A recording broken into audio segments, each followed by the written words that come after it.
I'm only showing 3 as well.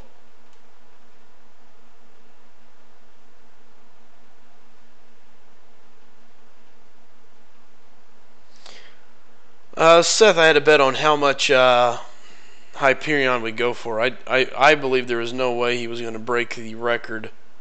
However, he broke it. Not only did he break it, he shattered it and then almost broke it again on round 2. So it's kind of like I wasn't just wrong, I was like massively wrong. It was a total kick to the face.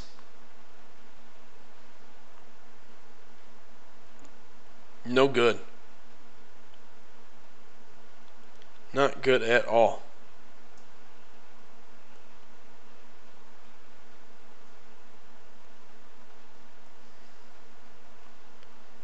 Of course, I would draw degen. Alright, good. There's a regeneration.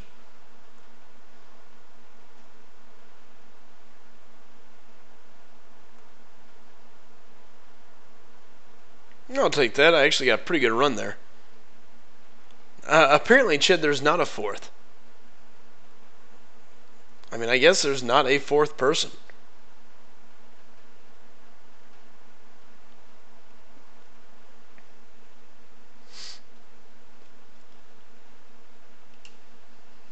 Yeah, I have no idea, man.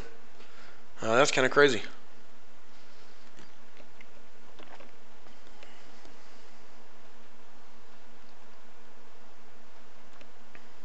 Oh, I should have used Archangel. Oops.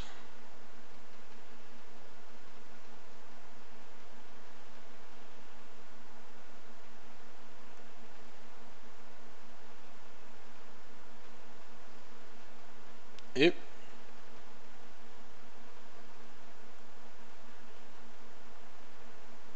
Alright, come on. That should be enough to finish him off.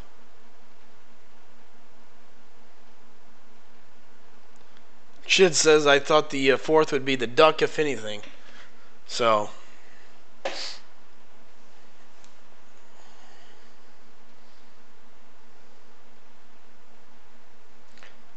Yeah, I don't know. I don't see a 4th one there, Chid, so.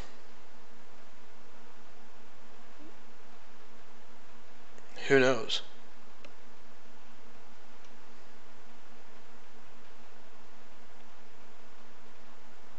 Alright, back to my Archangel time. I don't get enough time with him, so.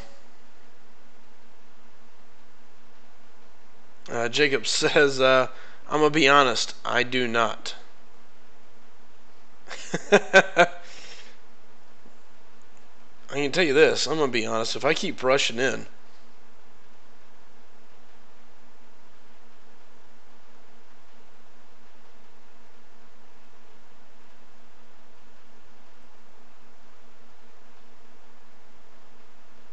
I'm going to die to degeneration.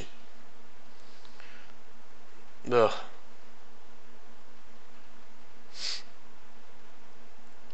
He's talking about the 4th tab. You know, normally there's 4 tabs of synergies.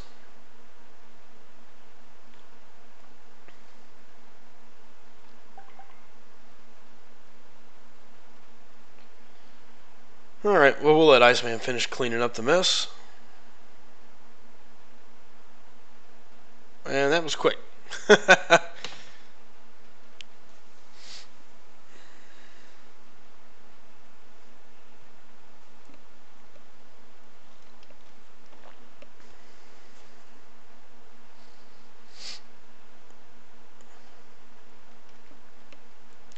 So Aaron is saying it's Doctor Strange, Thor, Iron Man, Iceman, all synergize with him. Yeah, but 2 of those share the same one. Alright guys, I'll show you what Chid's talking about. Hyperion info.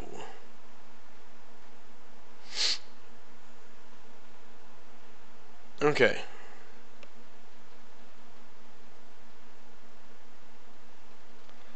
So Chid is saying Slice him as Iceman and doesn't show a 4th tab. Yeah. Actually, now that you point that out, I totally see what you're saying. And it's kind of weird. Huh. I wonder why that is. They're probably cheating me. Kabam, always kabamming me. Never fails. I know this. I'm super looking forward to Sunday. I'm ready to crack open some crystals. There was a part of me that was kind of hoping to mess around and get enough crystals to open my 5-star crystal and go after Archangel, but I think I'm just going to be way too short. No chance to go after him twice, so it looks like I'll be stuck having to wait until I can get Iceman, hopefully.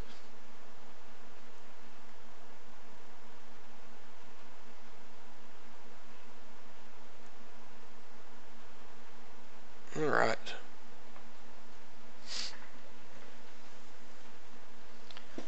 Super nice, Seth. Killed Daramu earlier in AQ.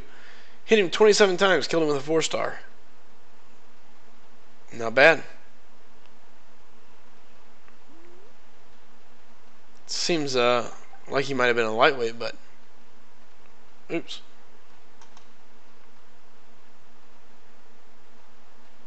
Oh man, I'm really sad that Archangel is dead. He's my favorite to use against Iron Man, but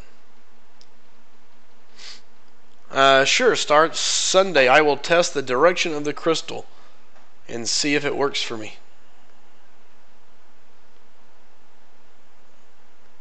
I've never really noticed where they come from, so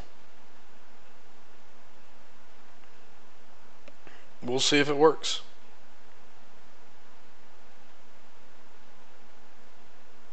Oop, way too soon.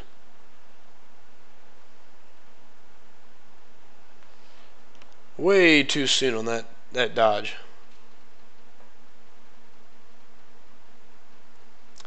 Jacob, this is kind of what I was thinking. 27 hits on a Dormammu with a 4-star. Unless you're using a cheat code and giving you one of those like super hits or something.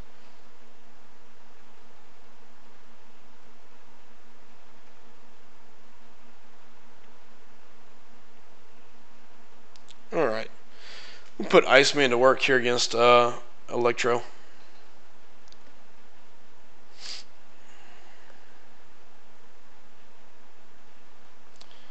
Aaron, it is it's better but not good.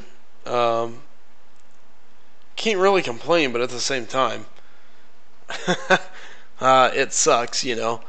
I went in a little late to work today. I woke up and I felt like I got hit by a Mack truck. So I texted my sales manager. I was like, look, I'm going to be there a little late today. He's like, oh, yeah, no, you're good. You're fine, man. So I went in like 30 minutes late, but still. It was one of those days where I was just like, ugh. Did not want to do anything. And then on top of it, we were busy with busy work. Not necessarily anything that had to be done, just everything that could be annoying was annoying.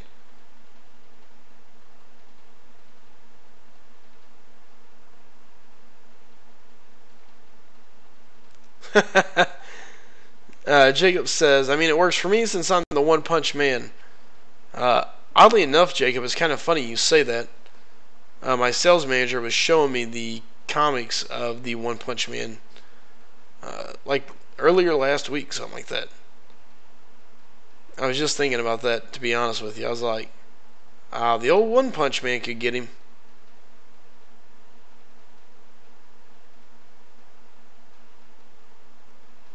Uh-oh.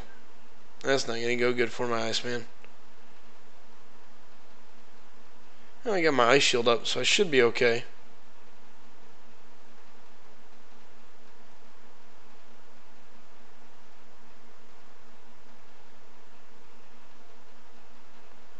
Oh my goodness.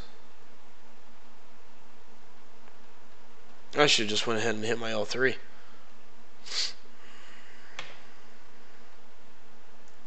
Sorry there, Chid. Manga, or however it's pronounced, not comics. My bad.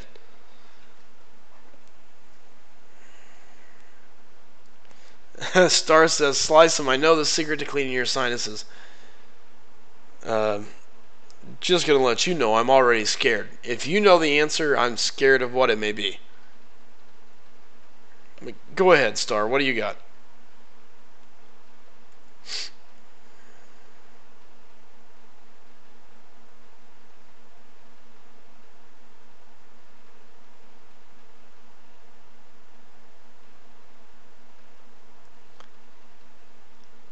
Aaron says nasal spray. I think I've probably got a gallon of that. Chit, thank you for forgiving me, man. Thank you. I didn't know if I was going to be able to live with myself if I didn't get that forgiveness. So, whew. Super happy with that. Alright, there we go. Hip hip hooray, level 56. Bulldog says a neti pot. You know, I've read about them, I've looked at them, I've seen them. I studied in the medical field for a while. Obviously, they're very useful. But I'm always so nervous about doing something goofy. Doing something goofy and getting, you know, not boiling the water right or doing something stupid and getting an infection even worse up in my sinuses. Pretty sure I've seen it on like what is it, 100 Ways to Die or whatever it was, that TV show. And so yeah, I'm out now.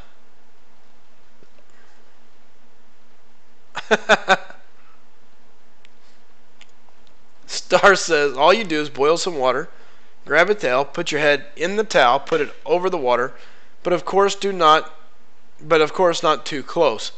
Breathe in the steam will help for a little bit. Okay, true.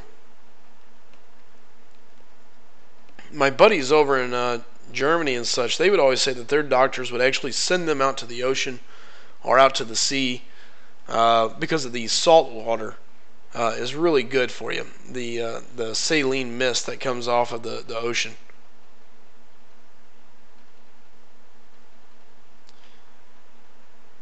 And Bulldog says, yeah, infections from a neti pot are a legit concern. Absolutely. Those things don't play around. You get one of those and yikes. What global is this? Oh, interesting.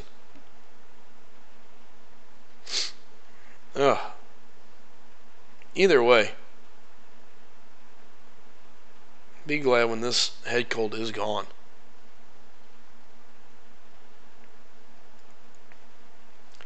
And again, guys, if anybody's new here, please do me a favor, hit that subscribe button. If you're watching the video later on and you say, oh, hey, this looks like fun, hit that subscribe button. We greatly appreciate it. Come in, hang out with us sometime. I didn't even realize I had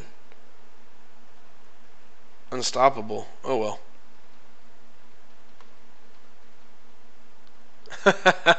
Hey, congratulations, Paris. Paris clearing Act 4. Good job, man. Bulldog says, when I had my nose rebuilt, I had to use a neti pot for like 4 weeks. It was horrible. I can imagine. Ugh. That totally sucks.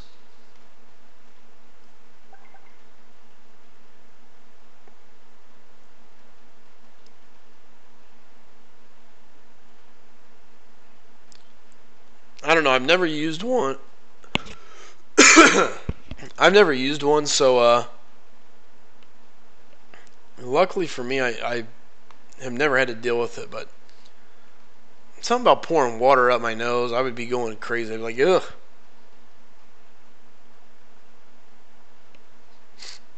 It'd be weird.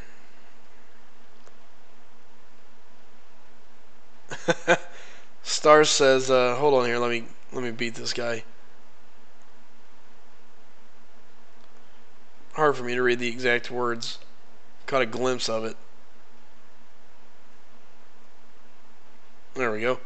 Star says, I watched back my time on the talk show. I legitimately working on how I'm going to speak next time so I'm not so horrid and somewhat resembles English. uh, hey man, it's just something that kind of comes with you. Believe me, when I first started doing this, I was like, man, I have no idea what I'm gonna do. Um, and then luckily, I had that like month of horrible lag. So I just kind of got to record my videos. So I sat there and just kind of pre-recorded. So finally, whenever it came time, and I was actually live, it wasn't too bad. I had a good group of guys that had stuck around. So for me, it was really just talking to them, I guess.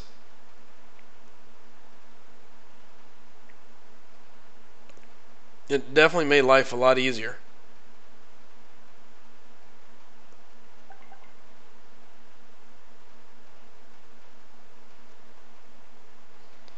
Alright, Spider-Man, time to die.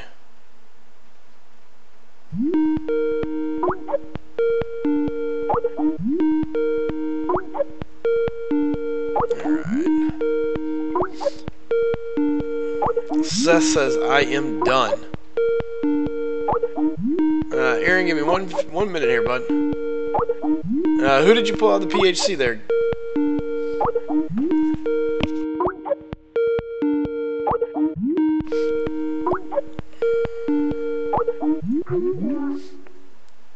Seth, who'd you end up pulling? I'm curious to hear.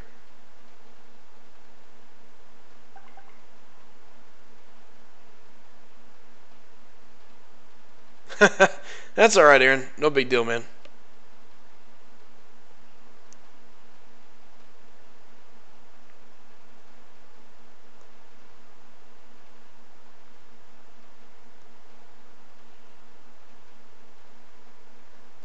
I'm going to go with Star-Lord.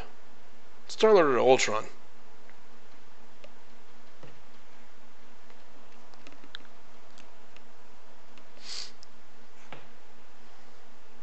Bulldog, I think that's supposed to be Patriot. Iron Patriot. Oh, Bulldog nailed it right afterwards. I'd say he was probably pretty quick to putting it in.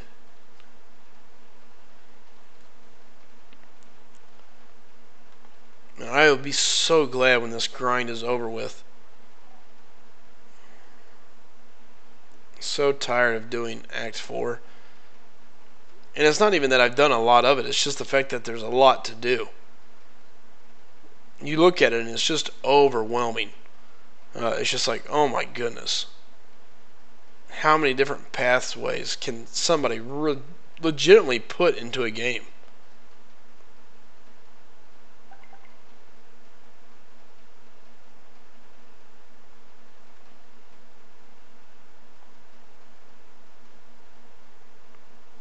Alright, Electra is toast. Aaron says, ouch, that Iron Patriot had to hurt.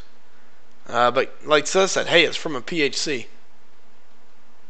Yeah, Bulldog, I'm already sick of it. Ugh.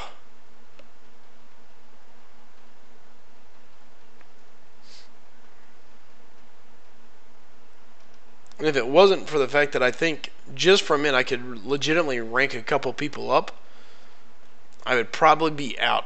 I would just screw it, who cares, move on. But if I get lucky with some of the pools that I get, I can legitimately move a couple people up pretty quickly, so.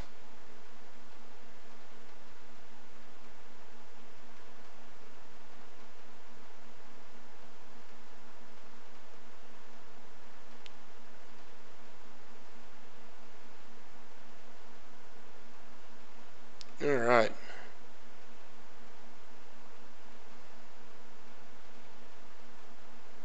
I'll say he's toast as soon as that pops.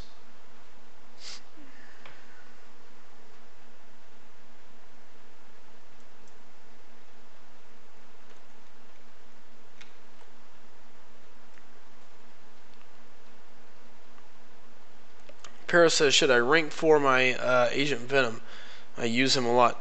Well, Paris, that really all comes down to who do you have? What are you looking for? I mean, guys, let me explain. Nobody is a better judge of your roster and who to rank up than yourself. I mean, I can tell you my opinion all day long, but my roster is drastically different than your roster. I mean, it'd be no different than Jacob telling me who I should rank up. His roster has got different needs than mine does.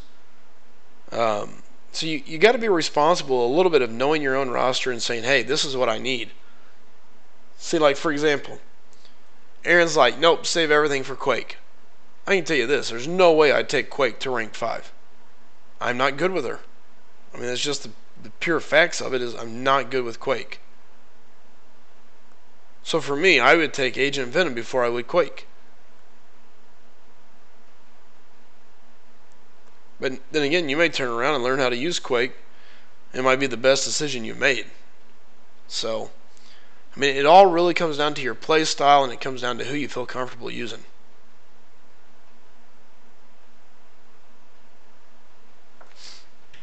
Ow. I just kicked something underneath my desk. Absolutely, Jacob. I totally agree with that. And I think that's something we've really been trying to preach around here is the only person that can really assess what you need is yourself.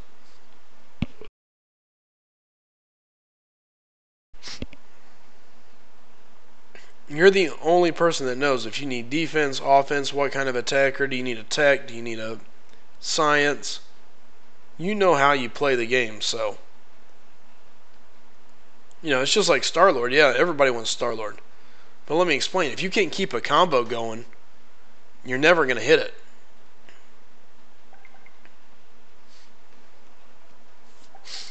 Seth says, slice them to ROL.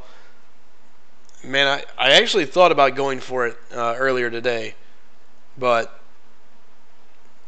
I don't know. Part of me is thinking about just waiting until next week, the extra 10%, just to make it easier. Though right now I do have all my champions pretty well available to me, so I guess if I was going to do it, now would be the time to do it, I reckon.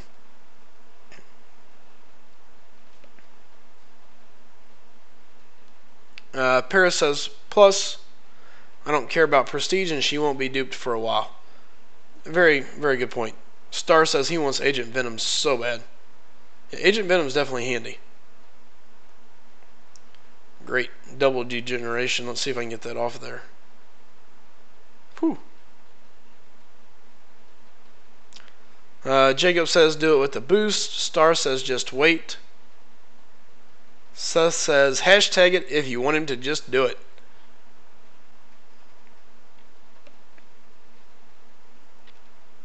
I will definitely say this. If I decided to go for it, I would definitely be switching over to my phone. The lagginess of the iPad just won't cut it. I'm afraid I'd end up getting pissed off and wanting to throw things, so.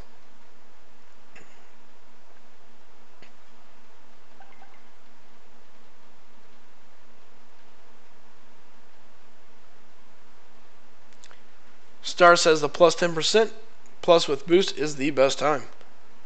I'll definitely say it's going to make it easier. Alright, let's see if I can land a neurotoxin on him.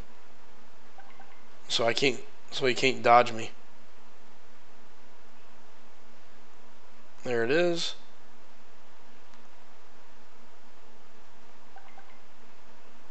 Boom. Archangel. So much fun.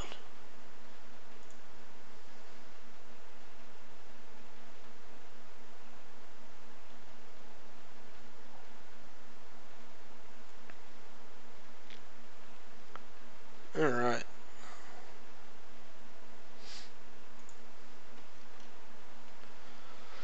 And again, guys, if there's anybody new here, do me a favor, go ahead and hit that subscribe button. We are pushing towards 250 subscribers, so I think we're currently sitting at 233. So, yeah, anybody that's willing to hit that subscribe button, go for it. Getting pretty close to that goal, and more importantly, getting close to finishing up another part of Act 4, I should say. Ugh.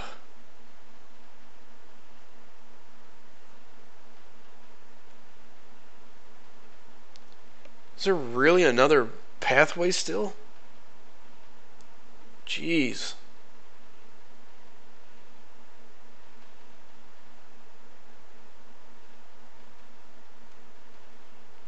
where's it at and how did I miss it? Ugh. There it is. I have to replay this entire thing for 3 people. For 3 kills.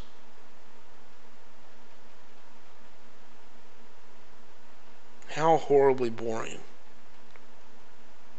Jeez.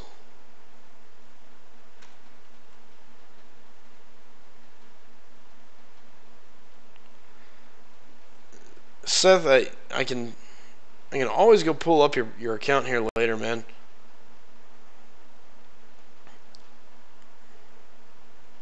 Let's see if I can go ahead and finish this out. I was really hoping my 5 stars would be available. It would just make it so much faster. Boo. Alright, well, back to the grind, I guess. Start, if I know Chid, he's probably around, but probably playing around on the computer. He always seems to have like 12 tabs open. It never fails. He's the man of many tabs.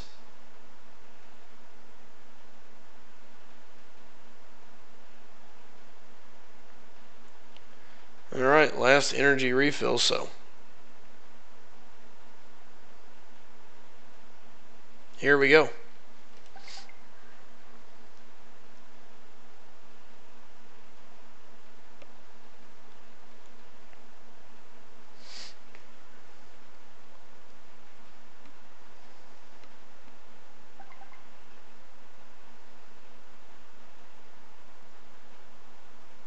Alright.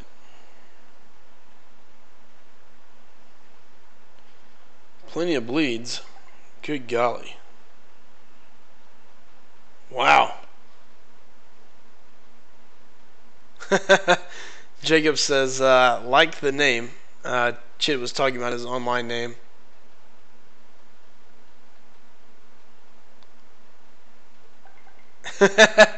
Chid says, in my defense, I like to watch things one after the other. Besides, I was watching Guardians Volume 2.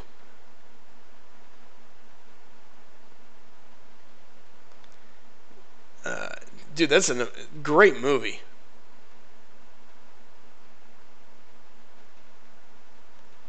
Super good movie.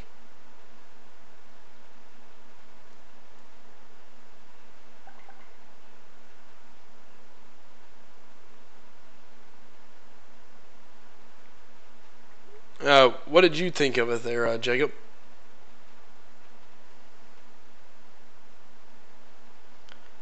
I thought they did a good job with the movie. You know, to me, they did really well. They brought in some extra characters, handled a lot of the content fairly well. So, super excited to see where everything plays out now in the Marvel Universe as we work towards Infinity Gauntlet.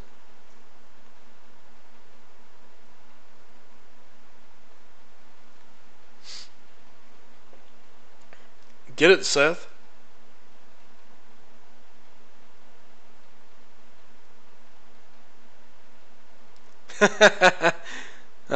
Jake says, really enjoyed the beginning with Groot. Yes. Groot just makes that movie. He's absolutely hilarious, so. Super good movie.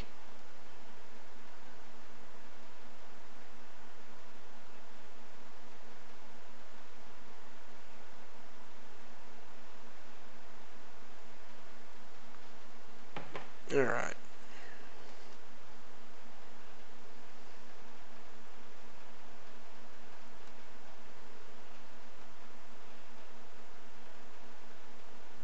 Hopefully I can put this down quick. Stupid play error.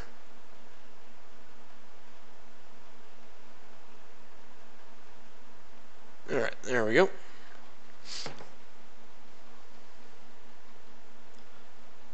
Oh, well that's not fair. Now I'm curious, Jacob.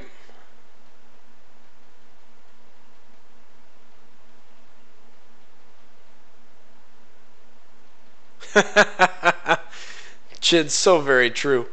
If only America would glorify more things like Groot than the cash me outside child. Yeah, well, I don't disagree with you. How sad is it that she's now like some millionaire? Made tons of money off that. Unreal.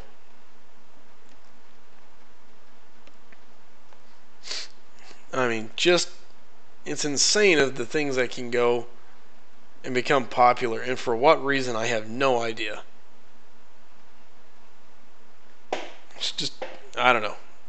It's disturbing, I guess, to a degree. Well, here, look, I'll tell you what. How about this? Here in a second, we'll just, we'll call you in here, Jacob. We can talk about the movie. And fair warning, guys, we're going to be talking about Guardians of the Galaxy Volume 2. Talking about the end, post scenes. So if you haven't seen it, you better plug your ears, get out of the chat, or just prepare for spoilers. And congrats, Seth. Nice job. Peter, what's up, my friend? Not much, man. Actually, getting ready to talk about Guardians of the Galaxy Volume 2, so hopefully you've seen the movie. If not, fair warning, spoilers ahead. Going to bring Jacob, who saw it today. So I saw it some time ago, so for me it's kind of like, wait a minute. I remember the movie itself, but as far as all the different things, that movie is just packed full of stuff. Spoiler alert, spoiler alert. Be aware, there will be spoilers. Jacob, I'm going to be bringing you on live, so here you go, bud.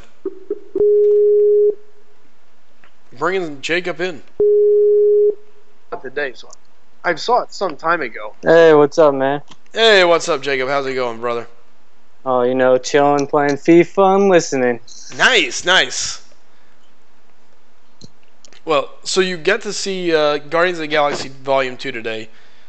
I absolutely loved it. Great movie. Oh yeah. Let's just start here. Favorite character out of the movie? Oh. Well, come on. It's got to be Baby Groot. Oh, come on. That's the easy answer. Oh, I know, but loved him. He was hilarious. I give you that. I think the button scene early on is just is the best. How do you get away from that scene? I don't know. And also Yondu. I liked him a lot too. Yondu's character developed a lot in that movie. Especially towards the end. Oh, yeah. And it sucks because at the end of the movie, you're going, no, I want more Yondu, and now I'm not going to get him, Nope. It totally sucks. And again, I hope anybody listening everybody has watched the movie, because if not, too bad, so sad. We're going to definitely ruin it for you here.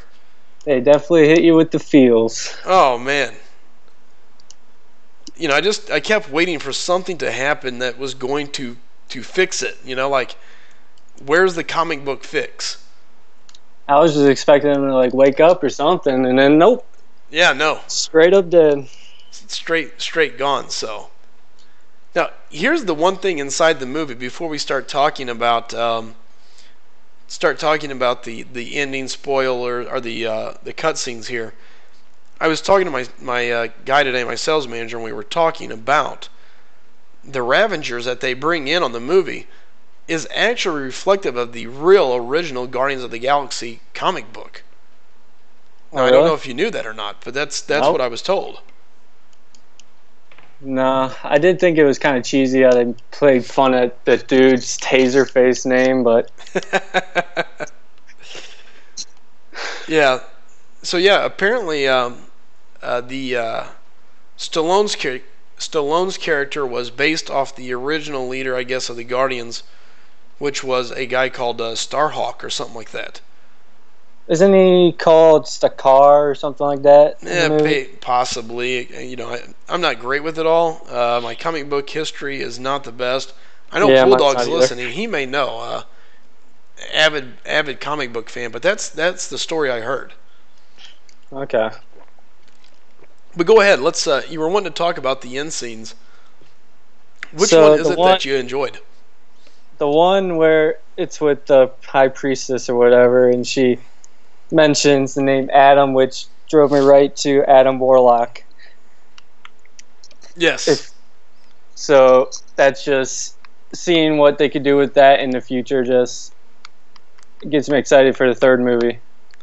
Yeah, it definitely leads us to believe that Adam Warlock is definitely going to be in there. And there's been a lot of little drops for Adam. You know, early on they were saying that was his cocoon.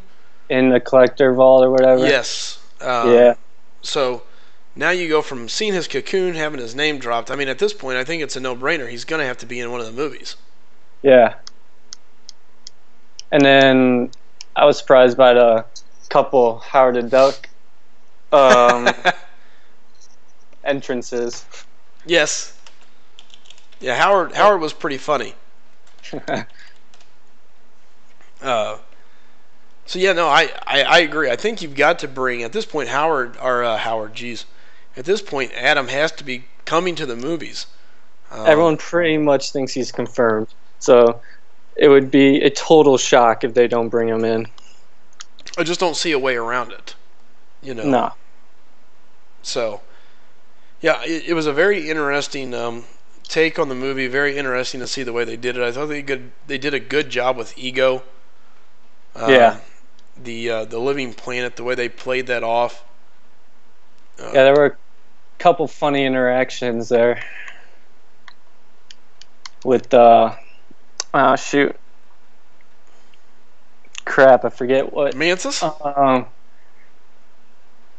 With him and Drax. Yeah, you mean Drax and Mantis? Or are you talking about Ego? And with Ego himself too, when they first meet on their planet. Get there. Yeah. And yeah, I laughed out loud at him calling Mantis ugly straight up. That got me. Yeah, it was a very good movie. A lot of good laughable parts. Really went kind of just drove the storyline, really setting up the future events coming down the pipeline, I think. Yes. And is the Guardians confirmed in the next Avengers? You know, I believe so. I've heard, where was it I saw it? The rumor that I heard is at one point in the new Avengers film, at one point 32 superheroes on the screen at one time. Yeah, Scarlett Johansson dropped that. So, I mean, I think 52 total or something like that. I haven't seen any of the numbers, but either way, holy smokies, that's a lot. Yeah, and I think some of the Netflix characters are supposed to pop up at some time. Really? That's what I've been hearing that. Well, you know, that does make sense a tad from the standpoint that I've been seeing where they're all together now. I know they're also probably shooting The Defenders, which should be coming to Netflix here soon. It comes out in August, I think. Yeah. So it'll be definitely interesting to see. By the way, Wakefielder, welcome to the chat. Welcome to the channel. Thanks for stopping in, guys. If anybody is new here, go ahead and hit that subscribe button. We're just simply talking about the new Avengers. We're talking about the upcoming Avengers movie and the new Guardians Galaxy Volume 2. So feel free to chime in. It would be awesome if they would bring the Ghost Rider from Agents of S.H.I.E.L.D. in for a brief cameo or something. Right. Okay. So Star is saying that Infinity War is going to have 68 heroes, including the Netflix Daredevil and Luke Cage. Okay. So, who knows? It's going to be interesting. There's no doubt about that. Chid says it was a rumor about the Netflix characters, so. Okay. Who knows? We'll find out. And then we got the Inhumans show coming out in September in IMAX, and then later on TV. Correct. Now, is it still going to be a movie? Because last I heard, it was going straight to TV. Did they turn it back around and put it on film? They're doing something with IMAX. I think they're showing.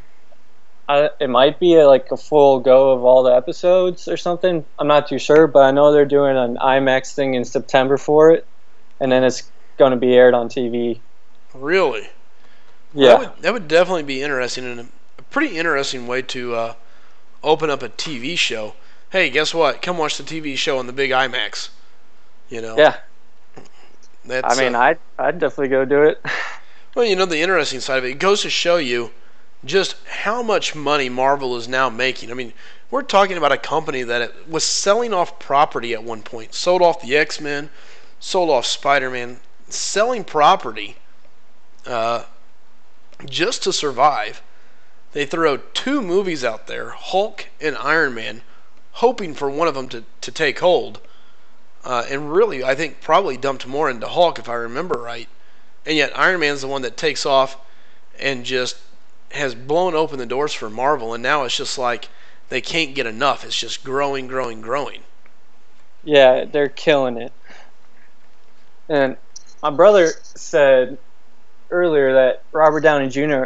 only made like $300,000 from the first Iron Man movie, but I don't know how truthful that is. But you know, it could make sense in the. You never really know. I mean, you go back, you look at like what Johnny Depp did inside of Pirates of the Caribbean, where he takes a small contract early on, and then it just kind of explodes. Yeah. So and I think the same happened with Gal Gadot for Wonder Woman. Oh yeah, her contract was super small. And that movie killed it. Still have to see it though. Yeah, I've yet to see it as well, but I've heard nothing but good things about it. Yeah, and then we got Homecoming in 2 weeks. Correct. Which just I think they started the screenings for it today, so there should be some real reviews, people getting to actually see it ahead of time and telling us what they think about it. So I have no doubts that it's going to be good. You know, I think it's probably the smartest thing Sony's done in a while was letting Marvel put their fingers in this, because now all of a sudden Sony's talking about, oh, we're going to have a Venom movie, we're going to have this, and now they're getting, I guess you could say, kind of in the mix on this as well. And I'm curious to see if it's going to start pulling together the entire true Marvel universe. It might. And then there was the, I guess, leak or like brief info that Venom might be connected with all of this, and then that the Carnage is the villain in Venom movie coming out. It's all coming together. Well, and that's kind of my point. Is it's interesting to see what they're going to do with it, because now it's all kind of piecing together. I think Marvel's kind of saying, okay, Sony, you're letting us have a play in this. Here, let's show you what we can do. Let me show you how to connect all these movies. Let's build this movie with this movie and this one over here with this one, because that's what Marvel did, and they were geniuses with it. All of a sudden, one movie connected to the next, and it built towards something, and you just had to see it. You know? Yeah. My number one movie for this year was definitely going to be the Thor movie, because the first one is alright, second one was alright too, so I'm looking forward to this one just blowing it out of the park. Thor is due for a good movie. I didn't think either of his movies were that fantastic. The first one was okay. The second one, honestly, I was just kind of like, oh my goodness. It just felt like it went a lot of different directions or something, maybe. It seemed a little crisscrossed, and again, I wasn't watching it able to sit down and just give it true focus, but yeah, the villain didn't seem that like intimidating. No. So I'd have to say that's probably my least favorite of the Marvel bunch. Sure. Well, and that's only because Hulk's only had one movie. Yeah. You know, it's really a shame that that's kind of the punching line here, but you know, I'm excited because this Thor movie should do a good job with paper, Hulk in there. It's going to be extremely exciting. Hey, what's up, Grand Scheme? Good to see you in here, man. But yeah, and as far as who's on the line with me, I've actually got Jacob on the line with me. Just started out talking about Guardians of the Galaxy Volume 2. He checked it out today. Excellent movie. We were talking about the ending. So, spoiler alert if anybody heard that didn't mean to, but too late now. And now we're just kind of talking about the Marvel Universe in general and how Sony's starting to get a taste of it. I think letting Marvel in on it is definitely going to allow them to expand and hopefully bring more amazing movies to us as in general. Back to Guardians with the post credit with Stan Lee, and who's the group of, I don't know what to call them, but that he's talking to? I believe that's the Eternals, is it not? I think they're supposed to be the godlike creatures or whatever of the Marvel Universe. Okay, granted, so I could be totally wrong, but that's kind of what I took from it. Yeah, I wasn't sure, so thought I'd ask. Yeah, I'm not 100% positive either. If anybody knows, do me a favor, type it up and let me know. But that's just kind of what I took from it. But then again, it just could be a group of random people knowing Stan Lee. They enjoy putting him in any way possible. So. And then there was a time where Rocket and Yondu jumped to Ego, and it went through all those different, I don't know, sections or whatever, and it passed through the one where it had, I forget what they're called, but the rock dudes that showed up in Thor, and I tried catching if there were any Easter eggs, but... And Peter is saying Stan Lee there is with the Watchers. Okay, Watchers. And I knew it was something along those lines. I couldn't remember the name, but yeah. So it was the Watchers. It was funny how he brought up being the FedEx guy from Civil War. Yes, and Stan Lee's always good. He's such a good person to have in there. P. James says, I think Doctor Strange is by far the best movie they made. It's definitely the most trippy movie, I can tell you that. Oh, yeah. I mean, things going everywhere. Welcome back, John. Good seeing you again, man. The one scene where hands sprout from hands. Oh, there's just so much in it. I thought they did a good job bringing comedy to it. The way the Cape chose him, helped him out, did a lot of fighting. It was just very interesting movie. Overall, I thought very well done. But yeah, that's kind of what you come to expect out of Marvel. Yeah, you expect every movie to be a blockbuster. And unfortunately, now that's just kind of the way it's going to be. So, Chid says, not to him, not that great of a movie. Hey, we're all allowed to have our opinions, I reckon. So, though this is one I definitely disagree. I thought Doctor Strange was an excellent movie. And again, looks like we got some new people rolling into the chat. Listen, guys, if you're new here, do me a favor, hit that subscribe button and come hang out with us anytime. Hyung Chang says, hey, dude, why your champs so lame? I can't help it. That's just kind of the way they like to be. Lame champs just doing their job, hanging out, I guess.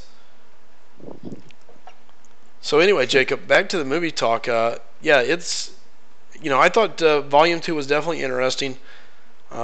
Super excited to see what they do with some of these guys and where everybody's going to fit into the mold as they continue moving forward. See, I don't know what's going to bring Guardians into the Thanos fight in Infinity War, if it's going to be the effect of the Infinity Stones or Nebula chasing Thanos or something along those lines. Well, now the rumor has it that what we're going to be finding is the last Infinity Stone is supposed to be showing up here soon. And we haven't got any much deeper than that other than just here soon. That's what we've got. So my guess would be in Thor. I would think so. Thor seems like it's going to be the place to do it. There was a lot of people really expecting to see it in Guardians. Yeah. So now I think you almost have to have it in Thor. What other movies are after Thor before the Avengers movie? Ooh, that is a Black good Panther? question. Oh, you know what? That's a good point. We do have Black Panther coming up. So maybe that could be it, considering we're going to be in a whole new continent, a whole new area. It's a perfect time to run into a whole new system. I'm just trying to wrap my head around how there would be an Infinity Stone brought into that movie. Well, I mean, we are talking about Wakanda. True. They have all sorts of interesting things about them. They look poor, secretly very, very rich. So, tons of vibranium there. Who knows? I'm gonna quickly bring up the Marvel movie lineup if I can find it. Sure. Take and bring it up, and let's see what else we're working with. Because to me, Thor again is another situation where we're gonna have, with Thor, we're gonna have a new planet. We're gonna have a lot of new stuff. Seth, no need, man. What's up, Blaze? How's it going, brother? Guys, look, somebody wants to come in, say somebody else is best, so be it. Hey, everybody's right to their own opinion. I am far from claiming to be the best. I'm just a guy that likes to come hang out, talk about MCOC, and play the game with a bunch of people. Well, by bunch, like 10 people watching him, so. So, hey, that's what we're all here for, is just to have some fun, so no big deal. Guys. So, from what I found, Black Panther is the only movie before the next Avengers, so it's got to either pop up there or Thor, because I don't see it popping up in Spider-Man. Yeah, I agree. I don't see it popping up in Spider-Man. I definitely don't. Maybe in a post-credit. Maybe, but even then, I think it's definitely got to find its way on the big screen. It's got to be Thor, Black Panther, so I think I'm going to have to go with Thor. Yeah, that's what I would put my money on too. But who knows? Well, I guess time will tell. Now, I will say the trailer for Black Panther looks amazing. Yeah, it definitely blew me away. I wasn't expecting that much, but I'm excited. Yeah. And it looks like there's going to be a couple different characters coming in. By the way, I don't know if anybody's looked, but the lineup of characters inside Spider-Man: Homecoming is pretty interesting as well. We were looking at it today while I was at work, and what we ran into was you got Pepper Potts, Scorpio or whatever is going to be in there as his normal human self. So there's a lot of interesting stuff coming in. Bulldog, the Marvel question earlier was, we heard, rumor has it, my buddy was telling me that the Ravengers are loosely based in the movie on Guardians of the Galaxy 2. Those Ravengers are actually loosely based off the original Guardians of the Galaxy. I was just curious if you've noticed any correlation there, and if that was anything that you found to be true as well. And Blaze asked the question, was the stone found in Doctor Strange? Absolutely. That is what Doctor Strange used. Time gem, I believe. Correct. The time gem. And it's got that proper name, but I'm not going to be able to pronounce it, so. Paris, all right, I'll pull that up. Give me 1 second, bud. I'll pull it up, too. All right. Paris is saying we've got... here we go. Looks like Spider-Man, then Thor, Black Panther, Avengers Infinity War Part 1, Ant-Man and Wasp, Captain Marvel, and then the next Untitled Avengers. And then Spider-Man Homecoming 2. So, pretty interesting lineup. And you know there's going to be some more stuff kind of sprinkled in there. With the X-Men stuff. I think correct. Deadpool next year. Yeah. And Bulldog is saying that is correct. Sylvester Stallone is supposed to be the original leader, correct? There, Bulldog, that's my understanding, is Stallone was supposed to be the original, or is loosely based, I guess, off the original leader of the Guardians Galaxy from the comics. Is that the diamond-looking dude? The diamond skin-looking dude? That's the only one I remember. I think that's the other one. Okay. But yeah, so either way, definitely pretty interesting. So, wait a minute, Star, what are you talking about? Is it bad I want to see the scene where Vision dies? Is that Infinity Stone powering him, or is that just his source of just like knowledge and his laser beam? I don't know. It's going to be interesting because that is a very interesting point. Vision is going to have to lose that deal. Okay, Bulldog, so loosely based on him, but not the original leader. Fair enough. Diamond Skin guy is Martin X. There you go. Oh my goodness. Can my arena not refresh already? I just want to be done with this T4 basic. Just want to be done with it. I try to knock that out as quick as possible. Yeah, well, I started to, and then I got delayed. So, how much time do these guys have left? 28 minutes. Alright, so this is going to be quick here. In about 25 minutes, I'll be golden. Hey, GOA, going alright, man. Just kind of killing through it step by step. In the meantime, I got Jacob, one of the guys that's normally in my channel. He's here live with me. We're just simply discussing the Marvel movies and the Marvel Universe and kind of what we're looking forward to coming out inside the Marvel Universe. So feel free to leave any opinions. Also, while you're here, do me a favor, hit that subscribe button. Come back in anytime and hang out with us. Always looking for more guys to come in and chat. So. All right, we got Star saying without the stone he dies, but Bulldog saying that it provides them with everything except consciousness and basic body functions. I got you. So it's going to be interesting to see. I don't think he's going to die. I think probably what's going to happen is we're going to see him disappear, and then it'll be that comic book return. Yeah. Back from the grave. Hey, I figured it out. Look, I'm still okay. Here I am to help save the day. But I definitely think we're going to see Adam Warlock released inside Infinity Gauntlet. I think he's got to come to the movies at that point. Yeah, even if it's at least like a mention to the Guardians of the Galaxy, like they mention him terrorizing someplace and they have to leave Thanos to go fight him, and that's where the next Guardians picks up. Ooh, Star says, hey, Slice him, I'll bet you $100 Hawkeye dies too. Or dies though. That I could see. That I could see. Look, here's the thing. No matter how you want to put it, there's gonna be death in this movie. Someone. It's not just gonna be one. There's gonna be a couple. And you could make the assumption that it's gonna be Iron Man, Captain, or Hawkeye, or one of those from the very beginning. Sure. Harsh says, real quick, last quest in Act 5, Chapter 1 is a little bit tough. Haven't even started messing with it, Harsh. Chid says they're not going to kill off Hawkeye.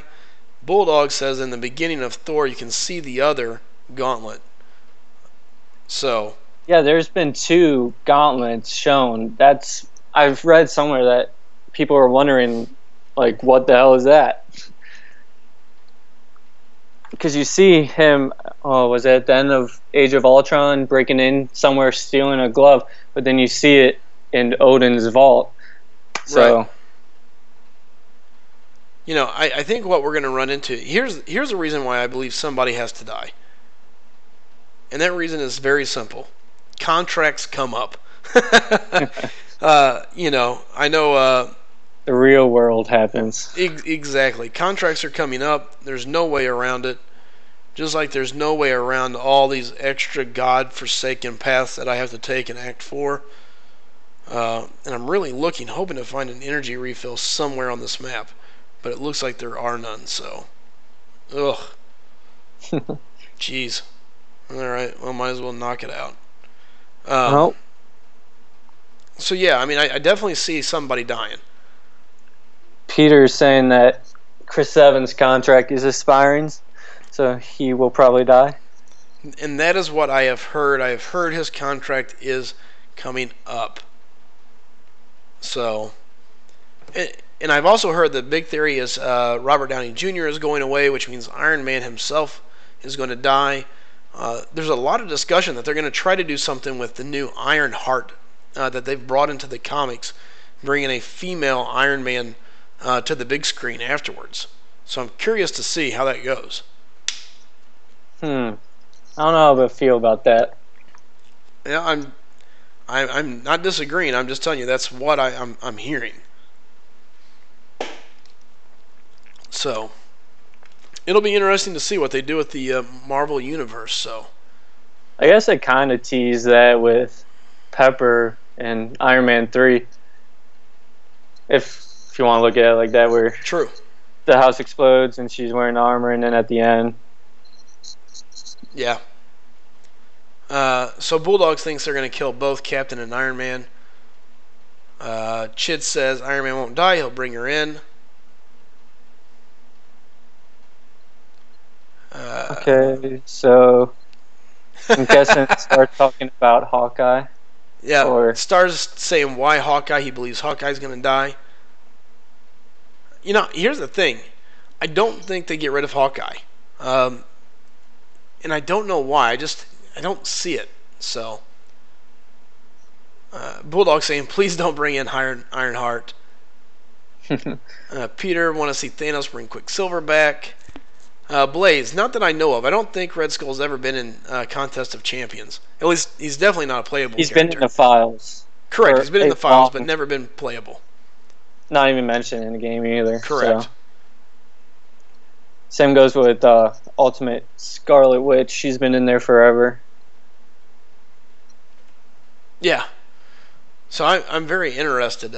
Yeah, correct, Blaze. We're talking about inside the game. Yeah, no, he's in the files, but he's never been playable. All right, Seth, let me go see if I can dig you up here.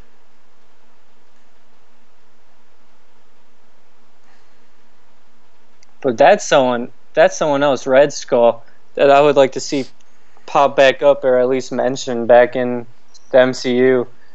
Because he was briefly mentioned. I don't think he's dead. Well, there's been a lot, so a lot of stuff come and go.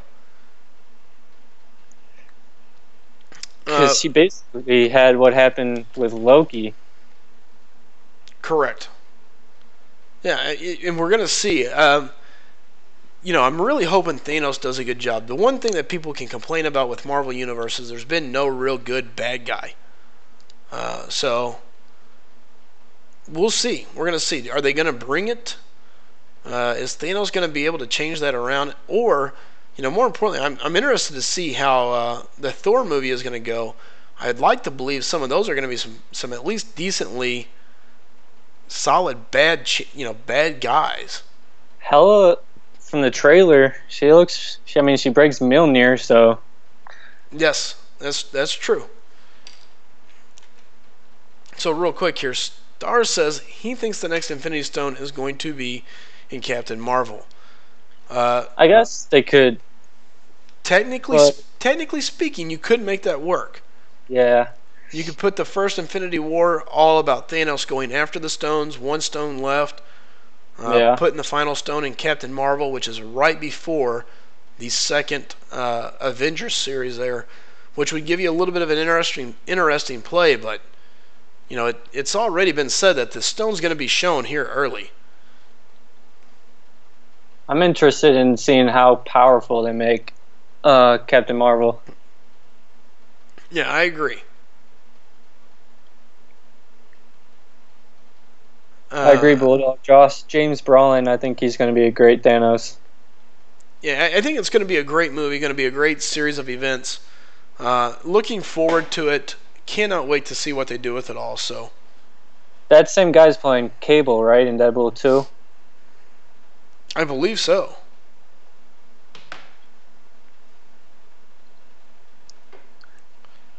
It's talking about a movie that I'm excited to see.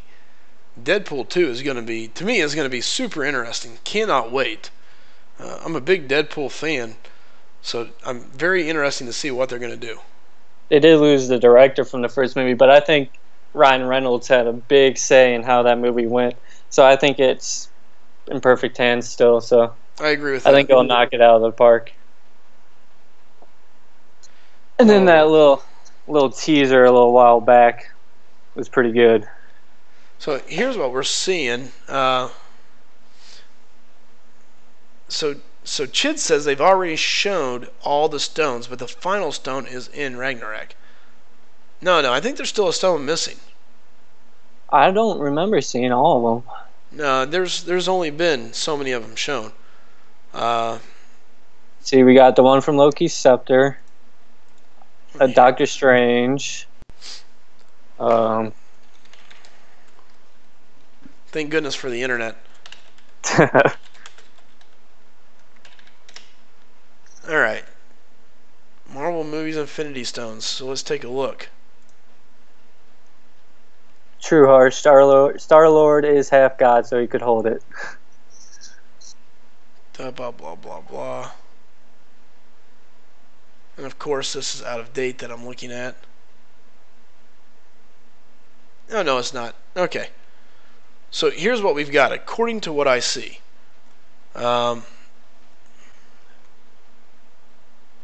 Based on what I see, you got the Space Stone, which is connected with the Tesseract, which came in the Thor movie.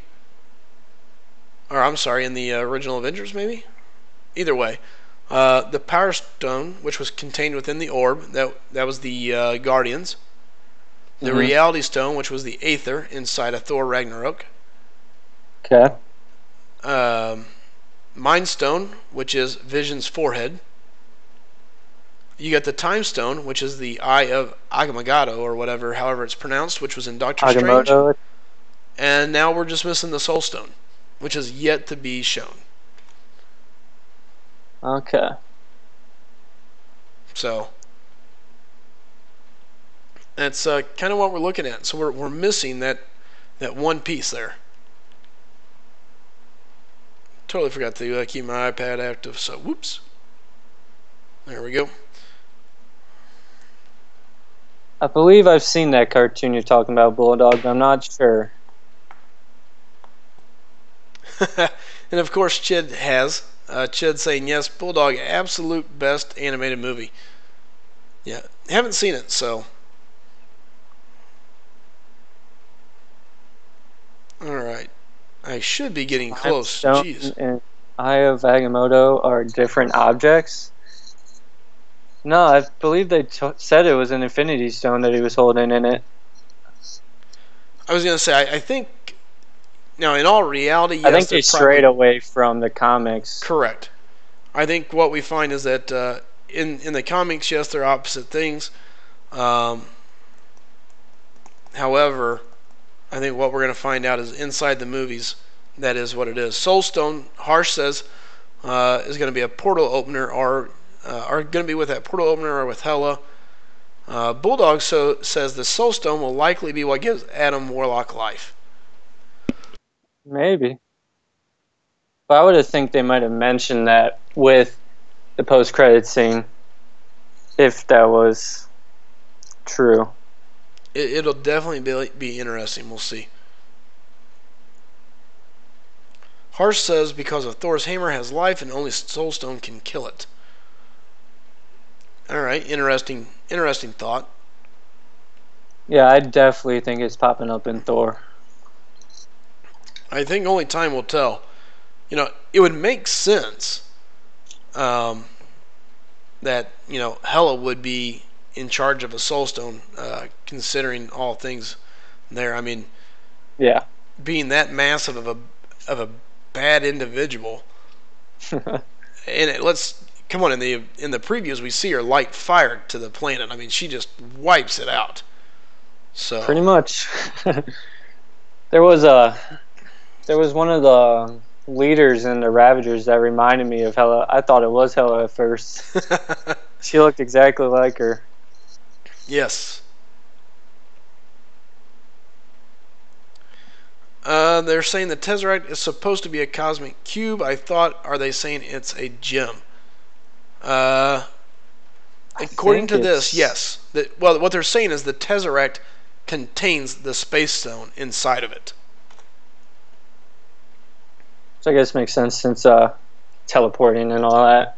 Correct. Because that's what they used to open the portals and to teleport around for Loki and those guys. So now we've got Bulldog on board. He's saying it would make sense for Hela to have the Soul Stone. And It's going to be interesting. It's definitely going to be very interesting to see what they do with it all. And from my understanding, Bulldog, a lot of these stones are contained inside much bigger objects. So for example, the Aether had a small stone surrounded by all that stuff rolling around it. The Power Stone was kept inside of an orb. So we've yet to really just see a single stone that was out in the open by itself. The closest we've seen was the one contained the Power Stone in the orb. So, as of now, where are all the stones? We have the Nova Core holding one. Correct. I believe the Collector still has one. Yes. Vision, Doctor Strange. And then the cube is with what? I'm assuming with Shield? Cube. That I do not know. Yeah, I'm not really sure either. So, I am not positive. I don't remember where the cube went. Time will tell. I'd think Shield has it after the last Avengers. Right, we know about Vision. There's no doubt about that. So, Star inside line says Beta Ray Bill is said to make an appearance in Thor 3, considering his impact in Planet Hulk, basing that off the comic, which is somewhat basing Thor 3. I could definitely see him making at least a brief cameo. Sure. Okay, and so we're saying the cube is back with Loki. Another one, we got it back in Odin's vault. I think it ended back in Odin's vault. Did Thor take it with Loki when he left after Avengers 1? I believe so. I believe they took the cube and took it back home. So. Okay. It's definitely interesting to see, nonetheless. So.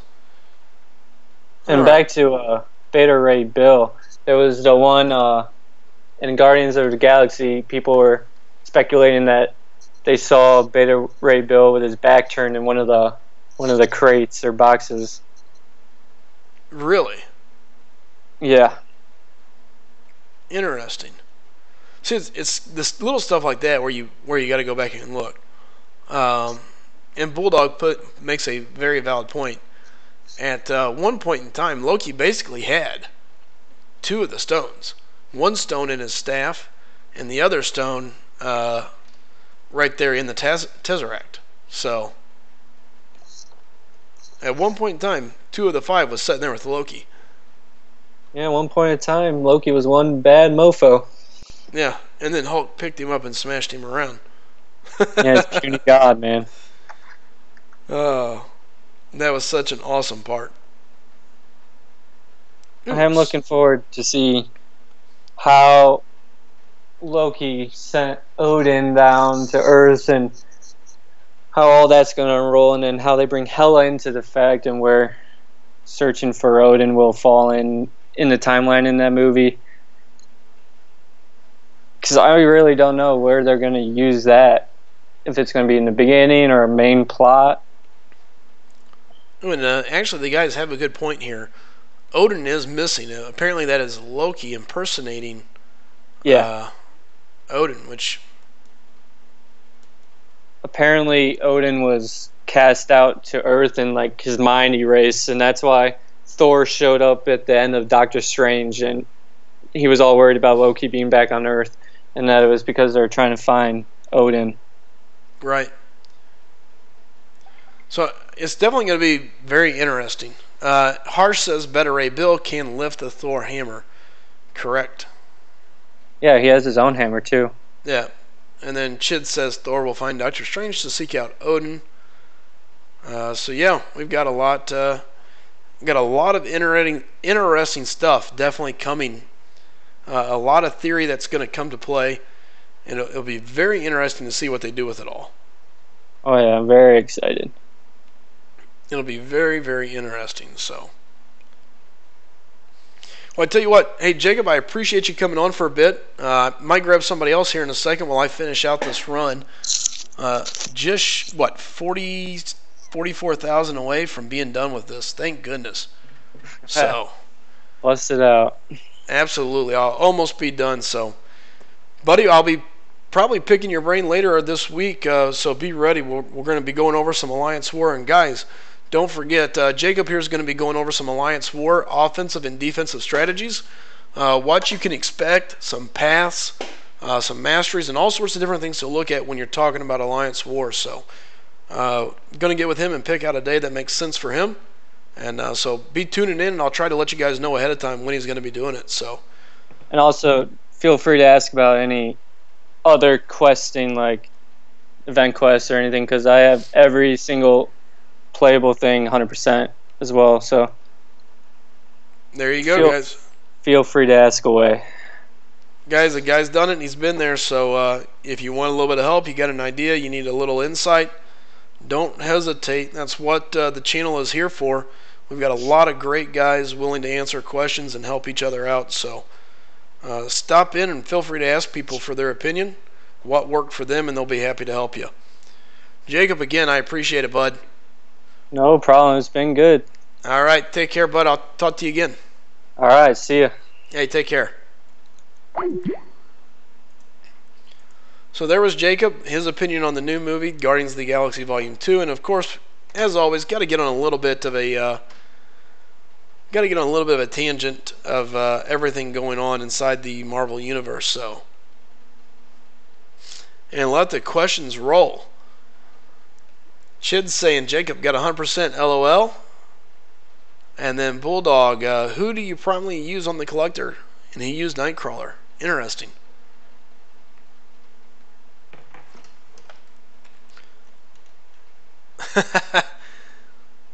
Star sending me pictures of the people coming up.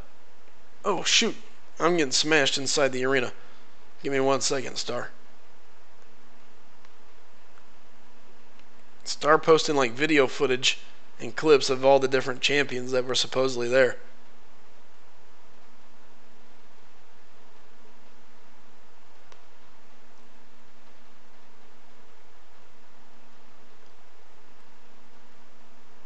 All right.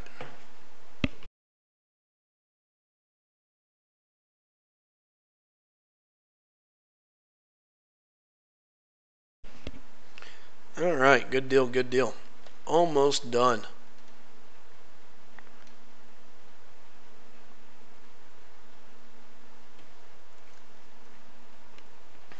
Tell you what, give me 1 second.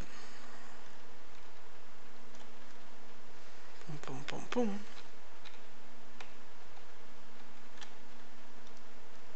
All right.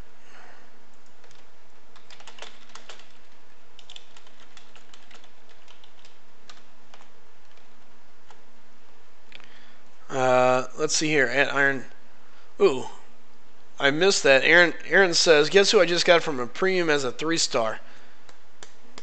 I'm going to go with, ooh, Archangel. Nice. Very handy. Harsh says, but Collector kills our abilities. Jacob says, Nightcrawler can't be hit while dashing backwards. I don't necessarily think that's an ability. That's just the joys of being Nightcrawler. So, pretty interesting. And I know this victory here should put me well within striking distance of being done with this good old quest.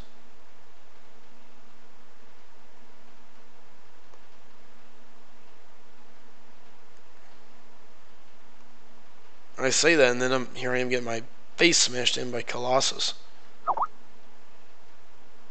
Well, that was nice of my iPad. I hit forward 3 times and didn't even go.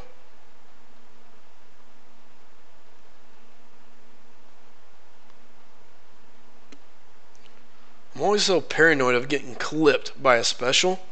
I don't know how many times I've seen them reach out further than they should. Yeah, Harsh, I think what Jacob's saying is that it's, believe it or not, it's not an evade. It's just his natural ability with dashing. So it really can't be negated. It's just part of who he is.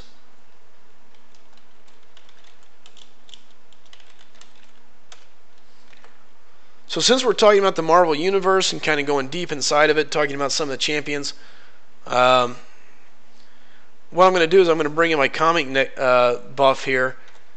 We're going to bring Bulldog on the line, let him talk about some of the comics, some of the people that are in there, and what we can expect out of them in the upcoming movies. So, hello. Bulldog, what's up, buddy? Can you hear me? Yeah, I can hear you. Can you hear me okay? You're a little light on my end, but maybe everybody else can hear you just fine, but I can barely hear you. Hang on, let me move the mic a little bit here. How about that? Is that any better? A little bit better. Let me see what the yeah. Setup is before. Let me turn off the fan and see if that helps any. All right, how about now? Better? I've still got you light, but here, let me see if I can pump up the volume on my end here. All right. How about the rest of you guys? Can everybody hear me okay? Guys, if you can hear Bulldog okay, let me know. So yeah, you're still coming in a little low apparently. See if you can. That's weird. Because nothing on my side has changed, so it's got to be a positioning of your mic or your internal settings. Yeah, nothing on mine has changed either. Hang on. Huh? Interesting. Yeah, it's weird. I mean, I'm using the same headphone, the same mic, and everything. I don't know how much loud. Yeah, I don't see any controls either. That's weird. No, maybe I can. I turned mine up, so maybe we're good here. Go ahead, Bulldog. So first off, let's just nail this down, because now I'm interested. What is the story on the Ravengers there? I understand Stallone is supposed to be kind of the original Guardian guy, loosely based, and then they're meeting those guys that were the original comic book Guardians back before the Star-Lord era, correct? Yeah. So the idea is that Stallone's character is based on the original, the human, essentially the leader of the Guardians of the Galaxy. Because when the Guardians first came out, and this is, I want to say, like 1967, 68, somewhere in there, it was the late 60s. You know, it was basically our galaxy. So you had Charlie 27, who was from Jupiter, really dense, short, and then you had Martin X, who was, like the crystal-looking guy, who was like Prism, and then you had, I think Nikki was on that original team. I don't remember where she was from, and so each one kind of represented a different planet, the major planets in our system. Like, I think Martin X was from, like, Venus or Uranus or something like that. So the idea of that little scene was, getting the band back together. So you got Martin X and Charlie 27 there, and then one of them was a computer guy whose name I can't remember. He was basically like a living computer, and that was because the Guardians went through multiple iterations before we got to the Star-Lord, Rocket, Groot era that we know now. So correct. They were supposed to represent that kind of like that middle ground between the originals and the Star-Lord group.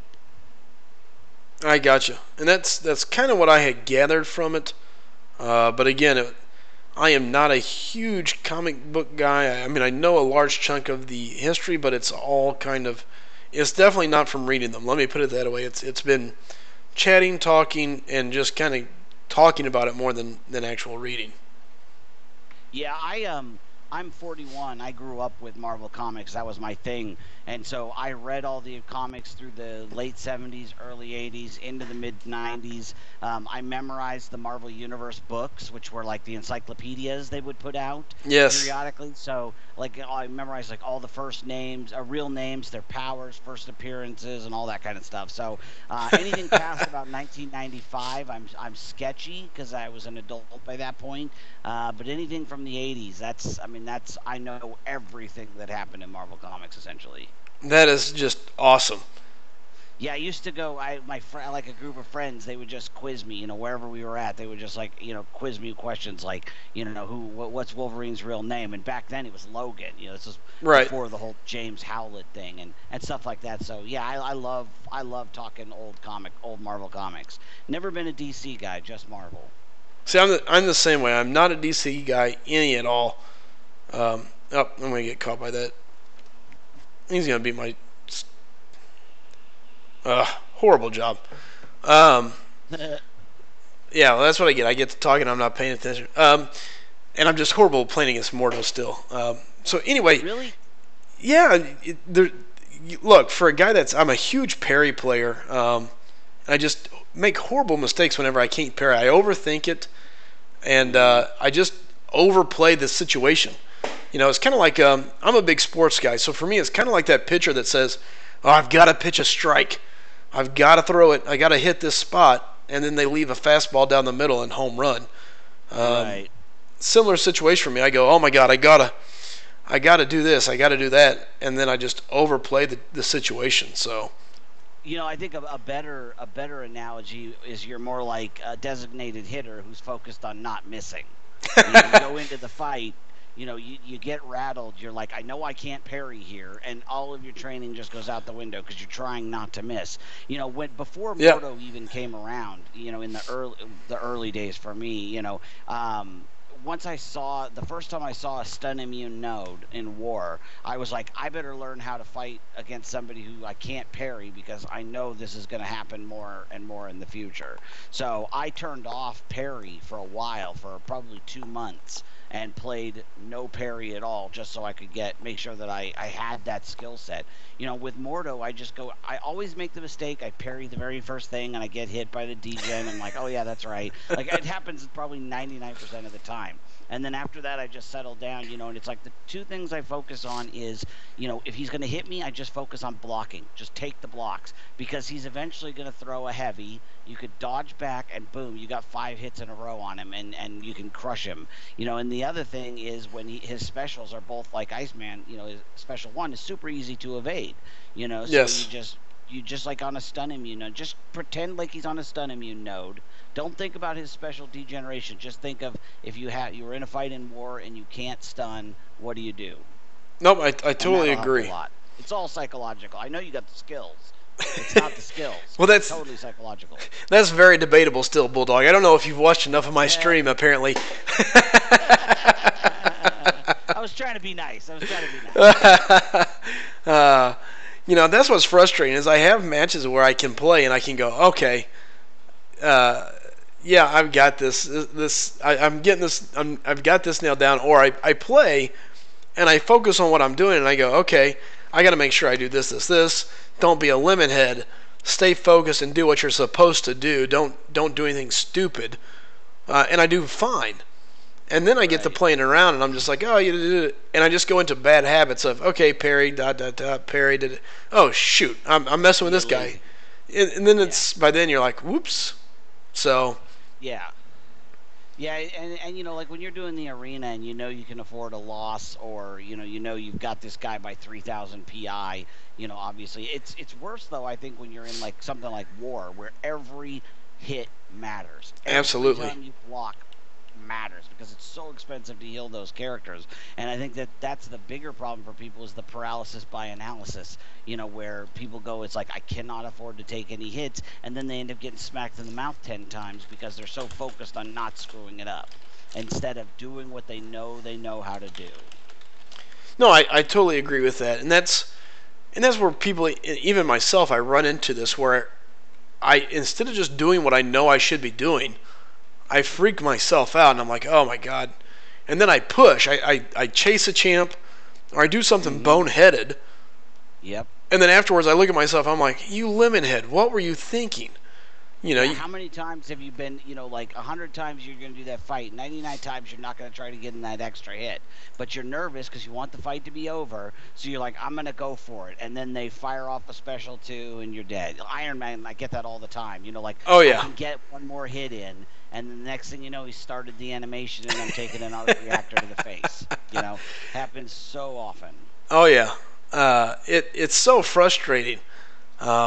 And that's I think that's the little things that make me mad, is that I know I'm capable of playing at a very high level of play. For example, in one of my AQs, here, matter of fact, this morning, so yesterday I start the AQ up to give you a rough idea. So I stay fairly busy throughout the day because of my job. I get off fairly late, so I run over to my parents, I pick my daughter up, They're playing with her. They're talking to me.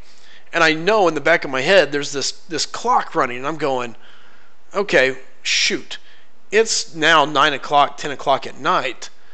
You know, I'm behind. Like, these guys are going to wonder, where the hell am I at? Yeah, where is this Shankopotamus at? You know? And so I log in real quick. My parents are talking to me. Oh, what about this? What about that? You won't believe what your daughter did. Yes, that's great. Oh, excellent. All right, hurry up, get to Alliance Quest. There's my attackers. And here I go. Okay, where's the first open line? Okay, this guy could use help. Boom, I go over there. I'm playing just fine. As a matter of fact, I'm fighting Rocket Raccoon, Power Gain. No worries, very easy character to kill, easy character to dodge.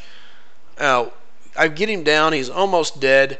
I go ahead and push him to his L2 because at this point it doesn't matter. You know, he's going to die. L2 is very easy to dodge. It's a floating grenade. Yep. And what do? I dodge about 2 seconds too early. Happened to me today. Third tier of Alliance Quest. I don't normally take the far right tech node, but somebody had taken my line, so I got up. I'm like, okay, I'm going to go do it. I got Hulk. He's about half strength. 550, Sig 99. I'm fighting Rocket. I got this thing in the bag. I go ahead and push him to his L2 because I know the next sequence I'm going to kill him. The exact same thing happens. He throws the grenade, and I like instantly evade, and then the thing just smacks me square in the face, and I'm dead. I felt so dumb. And that was literally, I was sitting there and I go, that was so dumb. Yeah. So dumb. You know, I finished it out. It was okay. You know, I still had 2 other full champs, but it was just like, that did not have to happen. No, and that's exactly what happened with mine. Same scenario. Kills Thor. Thor goes from like full health almost to nothing, toast. And I was like, no, that was great. And then the problem is at that point, here I am. I'm in a new alliance. I don't want to look like some weak stick running around. And so I'm like, oh crap! You got to be kidding me. Thor's dead. First fight. This doesn't look good. So I turn around, I grab my next champ, I kill Rocket, and I move on. And again, I didn't really have a problem. I ended up getting the next champion down a good chunk of the ways. We moved through, and here it is. I'm coming up to the last little bit of the third leg here, and essentially I've got Scarlet Witch with a small amount of health, and Archangel, small amount of health. So once I wake up this morning, again, I'm like, okay, I need to check in. I need to do my part. I don't want these guys to think I'm like this freeloader, just kind of measling around like, oh, here's an easy battle. I'll go fight that one. Right. So here I go. All that's left is the short line to the right. Kill that, no problem. And then I move on and I get to a Power Gain, I believe is what it was, hood on that right side. Oh, yeah. And so I've got Archangel. He's got like maybe 500 health. I turn around and just destroy the hood. Just raffle stomp all over him. And I took a picture of it because I was like, I know these guys are going to ask me about stuff like, do you know what you're doing? So I was like, this is an example of me playing well. 500 hit points left. I hit him 76 times, take no hits, no damage, hood down. That's the way it should be. Yeah, and then I turn around and I look at myself and I'm like, what are you doing, hooker face? Just do it consistently. Don't be stupid. Just play consistently. You know you can do it. You shouldn't be down to one champion with 500 health to make yourself play well. As a sports guy, how many times have you seen, players that have potential, that can rip off just amazing plays, but they're not consistent? And in any of these sports, and the game as well, I'll take consistent over flashy anytime. I've had guys come through that can come through and take out a boss with 3 nodes on it, and that's great. But if they're only showing up for 20 minutes a day, I'd rather have the guy that's slow and steady. Maybe he needs support every once in a while, but I know I can rely on him to get through his line. Consistency for an alliance is, and I've ran 4 alliances at once, so I know what I'm talking about here. Being consistent is way more important than, being great. I mean, we all remember stories of when somebody just like crushed it. Guy had 1,000 health left and took out 30,000 off of a juggernaut boss. Like those are great. You want those. Those are awesome. But it's much more important that a guy finishes his line, shows up for AQ on time, isn't making people wait. No, I totally agree. So anyway, it just goes down to show, the game is so situational. If people just pay attention, you can do a lot of great stuff. So. Yeah, because like we talked about last night, it's not super complex. There's only a fixed amount of things that can be done, and it's consistent. It's like you watch these. I remember the first time I saw Realm of Legends, I thought, "There's no way I am ever going to be able to do that," and now I farm it for potions. You know what I mean? And yeah, some of that is having the right champs, but the more of it is, it's like you watch Joel when Brian did his LOL run. I watched most of it, and it's just like it's consistently doing the same thing over and over, not making those mistakes. Because when you get to that level, you can't, you get one sequence of hits on you and you're half dead, and that's what it's consistency. Oh, I totally agree with that, and. Really, when you start talking about in-game content inside this game, essentially it comes down to a couple things, in my opinion. Now, mind you, I have nowhere to really discuss this. I've yet to do it, so don't sit here and say, hey, this is this, that, and the other. This is what I see. It takes two main things. Three things. One, a champion capable of putting out the damage to do it. Yep. Two, consistent play, no play errors. You can't make play errors when you're doing in-game content. The game is not forgiving. You just can't do it. So play errors are not an option. And then the final thing is a healthy stash of potions, because you are going to make some play errors, so you might as well be prepared for when you do. Exactly. I used to do this thing back in the 90s called the SCA, the Society for Creative Anachronisms, and we would put on suits of armor and fight each other with sticks, right? And I had this guy who trained me. He taught me something that I've taken with me, in every endeavor I've ever done, which is in that there's 3 stages of combat. The first, you fight your equipment. It's about, and that's in this, the champions. That's having the right equipment, having the right tools, having your masteries, having deep wounds, having willpower, having all these things. When you're first coming up in the game, that's the hardest part, is you struggle to win because you don't have the tools. Once you get all of those tools, once you have the champs, once you have the masteries, then it's about fighting yourself. Then you're battling your not making mistakes, learning how your champions work. Like, remember last night I was telling you I just learned about Wolverine and holding on to power to increase his regen. So you're constantly learning these things about how to use champions properly. And that's becoming more and more important as they're adding more and more of these intricate little things, Sure. With like Ordo and Miss Marvel, storing and things like that. And then finally, you fight your opponent. So everybody thinks it's about the enemy or the opponent. It's not. Fighting the opponent is the final stage of the game. Once you've mastered your equipment, once you've mastered yourself, then you can start mastering your opponent. Sure. And I think that's helpful for a lot of people. I think Jacob really put a good point out about 7 lines up here. He said, familiarizing yourself with the movements of each character is key. And Absolutely. He's totally right. I mean, it's just like some of the guys in my alliance were like, well, hey, if you want to take some swings at some mini bosses just to grab some extra points early day 1, day 2, just get some practice. It's kind of what Noob. Sorry, 1 second here. Actually, Noob, I'm saving energy. I owe some people from a bet, and so yeah, I guess I could spin one on energy here in a few, but I do owe a couple out. So okay, Star, I'll see where they're coming from. And yeah, Harsh, I've done the new potion quest, thankfully. So, but that thing's been great. I like it and I hate it all in one. It's just so much energy for much potions. Energy. Oh, ridiculous! Yeah, I mean, you're talking 2 energy refills, just 100% the level 3. It's not to mention 2 and 1. It's just so brutal. But at least it's saving glory and saving units, not Sure. having I've been able to build up a nice little stockpile, because I rarely use potions in AAW. Maybe once every 5 wars I'll have to revive or heal. And AQ, I don't think I've used a potion in AQ in months. So this is really allowing me to stock up for when I make my LOL run. So I'm pretty happy about that. I just wish it was a little less expensive. I agree. Well, and there's just so much content right now, especially with them constantly coming out with new events. Now, again, I don't remember everything going on,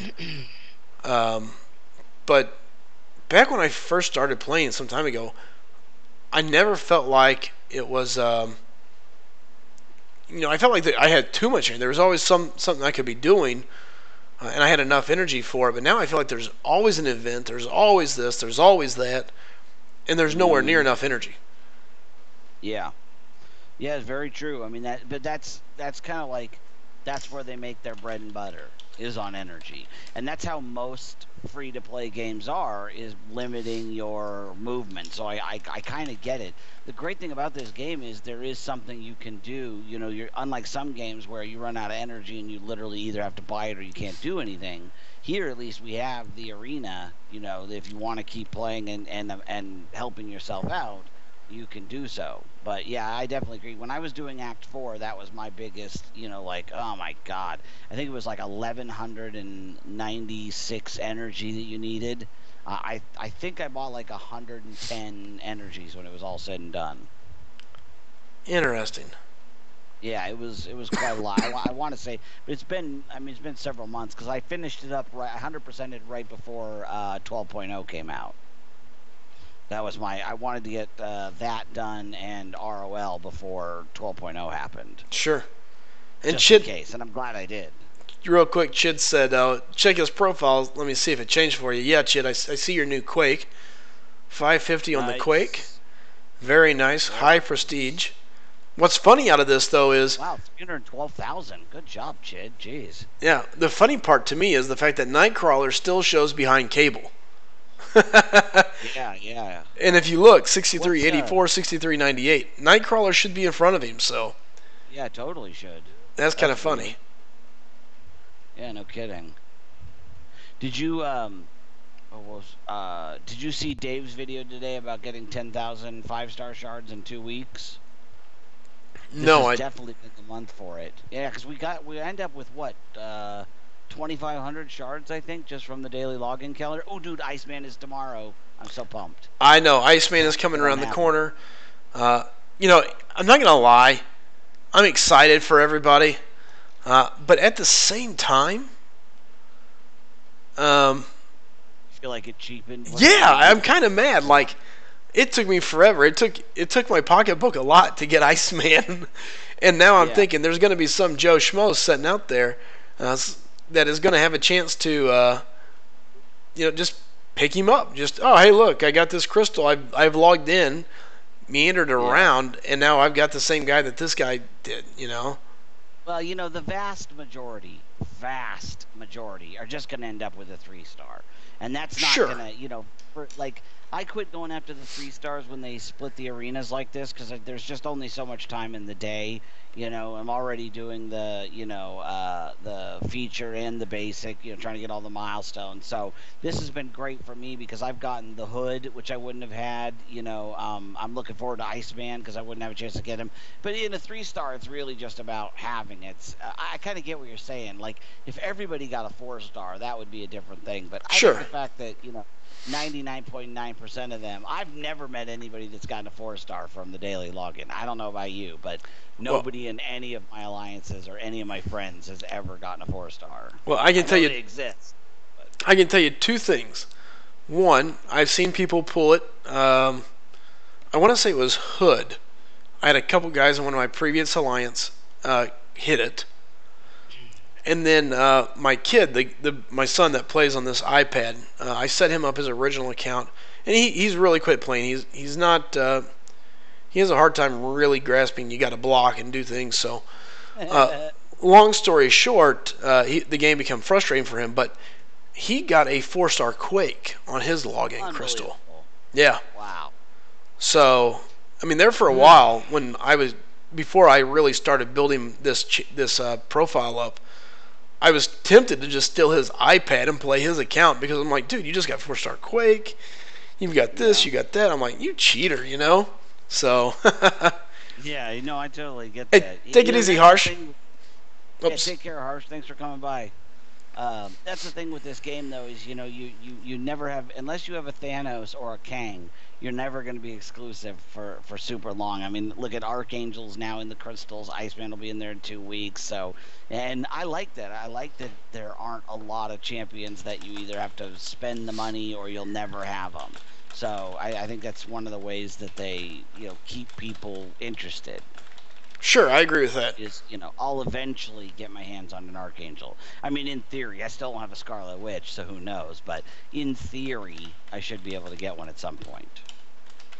Sure, no, I agree, and eventually they all come around if you're willing to take the time and everything else. But real quick, sounds to me like you missed a day there, buddy.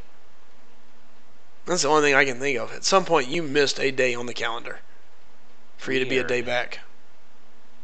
So does it still show the 4 sets of 5-star shards? Like, do you have the 2001 on the last day? Well, I mean, it's possible. It is possible that if he missed a day right correct. at the very beginning, because they did say that they were going to do, because of the Android login issues that were going on, that they were going to, for some people, they were going to get an extended calendar. Because there's usually, like 2 or 3 days at the end where one calendar has ended and the next hasn't begun. Kind of like snow days in school. So I'm pretty sure he's fine. I think he's just going to be a day later getting, like his Iceman crystal and stuff. Correct. Well, I mean, here, let's all be smart about this. This month has, 30 days in it? And you got a 20-day calendar, so you got 2 days in there that you got a leeway, so. Exactly. Well, technically 3. If he didn't log in, like the day the calendar started, if he logged in for the first time the next day, that would be when the calendar started, because these things are not necessarily fixed by the day of the month, they're fixed by the days from the start of the calendar. So if the calendar started on the 1st, and the first time he logged in was on the 2nd, that would be his day 1. Sure. So you wouldn't be penalized for not having been on that particular day, because if you were gone for a few days, how were you supposed to know? So that's good. Yep, absolutely. So I think that's kind of what we're seeing there out of it. So. Oh, it's 1,000 shards next. Okay, cool. Yeah, dude, I'm pretty pumped. I got that Iron Fist on the 9th, and then I got Magic 2 days ago. Yeah. I'm already up almost 3,000 shards, 3,000 5-star shards again. And with the 1,000 we get on Tuesday, and then the arenas that are going to end on Sunday, I'll be halfway to another one already, and the month's not even over. This is where I'm loving this new system. I really am. Yeah, it's. But, they have to do something, They've got to do something to give more 5-stars out, because the 5-stars are just going to be so hard to dupe now, so. Oh, yeah. And it was, with so many more diluting the pool, like we've talked about, you got to give people more bites at the apple. Absolutely. So. So, is there any champions that recently that you have learned anything new about that you want to share with me and with us? Like my Wolverine trick I didn't discover about a month ago. I can't really say that I've learned anything new. And part of that reason is because I don't really go out and look through a lot of champs. I really like to figure things out on my own. And as you guys know, I enjoy using my same typical attacking crew that I do. There's really not a whole lot out there. The problem is at this point in the game, there's no characters that are new. True. We're going to have a new set of characters coming out here shortly, but right now there's really nothing sitting out there that is kind of like, oh, you won't believe that this happens. I think everybody is so in tune with the champions now, especially the new ones, that it's hard to really find those new little niches. Really the only little neat thing that somebody may not know is with Gwenpool, when she's awakened after a 50-hit combo streak, abilities go out the window, apparently. Now, really? here's the thing. That's written nowhere on her file that I see, but that is the rumor. Gets a 50-hit streak, to combo, and its abilities are demolished. Wow, I'll have to look into that. I didn't know that. You know about Mordo and charging up his heavy for the 10 Furies, right? Yep. Yeah, set on Yeah, Mordo. that's another one I learned. I learned recently, and because I used to complain like I don't know why anybody would use him on offense. He's so weak. But I found that if you do that charge and get that Fury stack, like his L2, the Soul Barb, is devastating. I mean, Oh it yeah. can do some serious damage. Well, and I think what you see there is, and somebody said it the other day. The thing with the Mordo is it's like you've got, you've got basically two things. He can either be really strong or very vulnerable, because before Right. you can really, and gosh dang it, knowing that that's unblockable. The whole play air deal that we just talked about, there it is twice. Just being dumb here against Abomination. Um, Oh yeah. yeah, I've got the delay because we're talking and yeah, so we're the live in the video's video. Yeah, there's option number 2 right there, headbutt number 2. Yeah, so Jacob is confirming that at 50 hit streak she gets 100% ability reduction. Correct. That's amazing. I'm so glad I got her at 550 duped. Her Sig's only at like level 20 something, but she is definitely one of the, like I could see why Brian used her for his LOL run. Speaking of which, I'm gonna do a legend run next month, and Rich the Man has been talking about he's gonna do one as well. I'm gonna try to coordinate with him a race. To see if we can launch at the same time, because I'm getting close to being able to do my own streaming. Mostly I just want to do it to continue talking like this, like late at night after you go to bed and after Brian goes to bed, because Sure. after that there's nobody on. So I just got to figure out the gameplay part. I got the streaming down. It's the getting my gameplay that's an issue. But I'm going to try to coordinate a race between us if he'll go for it. I think that'd be a lot of fun. Pick a day and see who Sure. gets through it the quickest. The other thing, too, we've been talking about is an MCOC podcast, something that we could put into the iTunes store. Joel, it came up in Joel's stream today, and that's what I do for a living. I'm an audio engineer, so I'm going to be talking with him in the near future about seeing if we can put something like that together. And it would be a lot of fun to do, all the YouTube, have the content creators come on and talk about, creating content for MCOC and the type of stuff we talk about here, and give people a way to listen when they're not at their computer. So, Sure. Some good stuff on there. It's a great time to be an MCOC player and a great time to be involved with YouTube and things like that. Oh, absolutely. It's definitely interesting. You see it building. To me, it's shocked me just how quickly it all kind of rolls. I look back on just my stream here, having no previous alliances with anybody, having nobody doing a grand opening or anything like that. We got rated one time by Joel, but outside of that, this has grown extremely fast. I mean, for example, right now we're sitting at 237 subscribers, and I'm already approaching 10,000 views. It blows my mind because essentially being live, I've been live for about a month. And before that, if I got any subscribers, it was just out of pure goodness of their heart, because I'm telling you, the streams was horrible and everything else. It's been kind of crazy, so we'll see what happens. Well, I found you randomly just searching for people that were live streaming. That raid by Joel was my doing. He was looking for. He had started the raid thing the night before, and we had raided I think Swipe Train or one of those guys. And the next night he wanted to do it again, and I had met you. And so when nobody had anybody that could say that was on, I knew you were on because I run them both at the same time usually.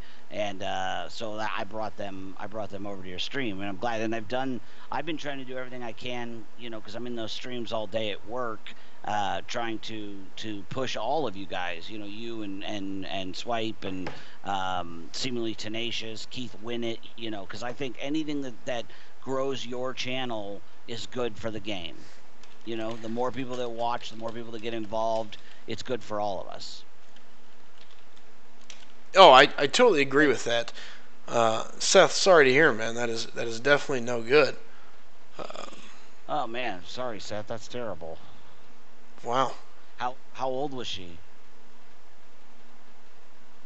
If for anybody who's not looking at the chat right now, Seth just announced that his grandmother passed. My grandmother is 99 years old this year. Wow. Yeah, our birthdays are 3 days apart. My mom has her birthday, then mine is 3 days later, then my grandma's, which is her mother, is 3 days after that. So, we always kind of talk around our birthdays. But yeah, one more year and she'll be 100, which is amazing. That's impressive. Yeah, she still lives basically alone, and my aunt lives on the property, but has her own place and helps Sure. take care of her. Hang on a second.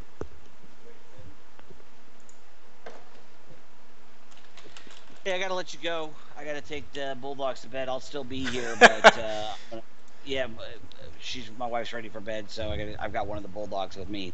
So, but thanks for having me on. It was great chatting with you and everybody, and I'll be in the chat, but I'll be back in a few minutes. Hey, I appreciate it. Thank you, Bulldog. All right, take care. Take care, man. All right. And again, Bulldog just kind of coming in, peeping in, giving us some ideas, some of the games, some of the comic side of things. So,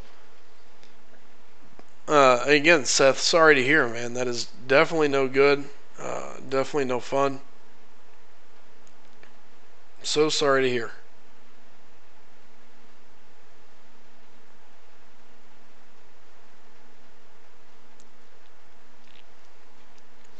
So, going back to some of the things that Bulldog had to say there, it sounds like there's going to be some interesting stuff coming up.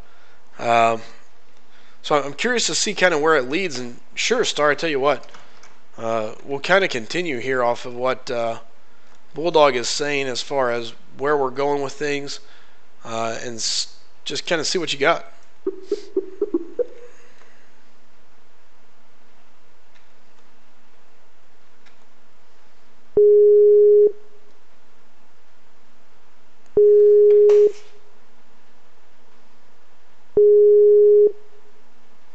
Pick it up, Star.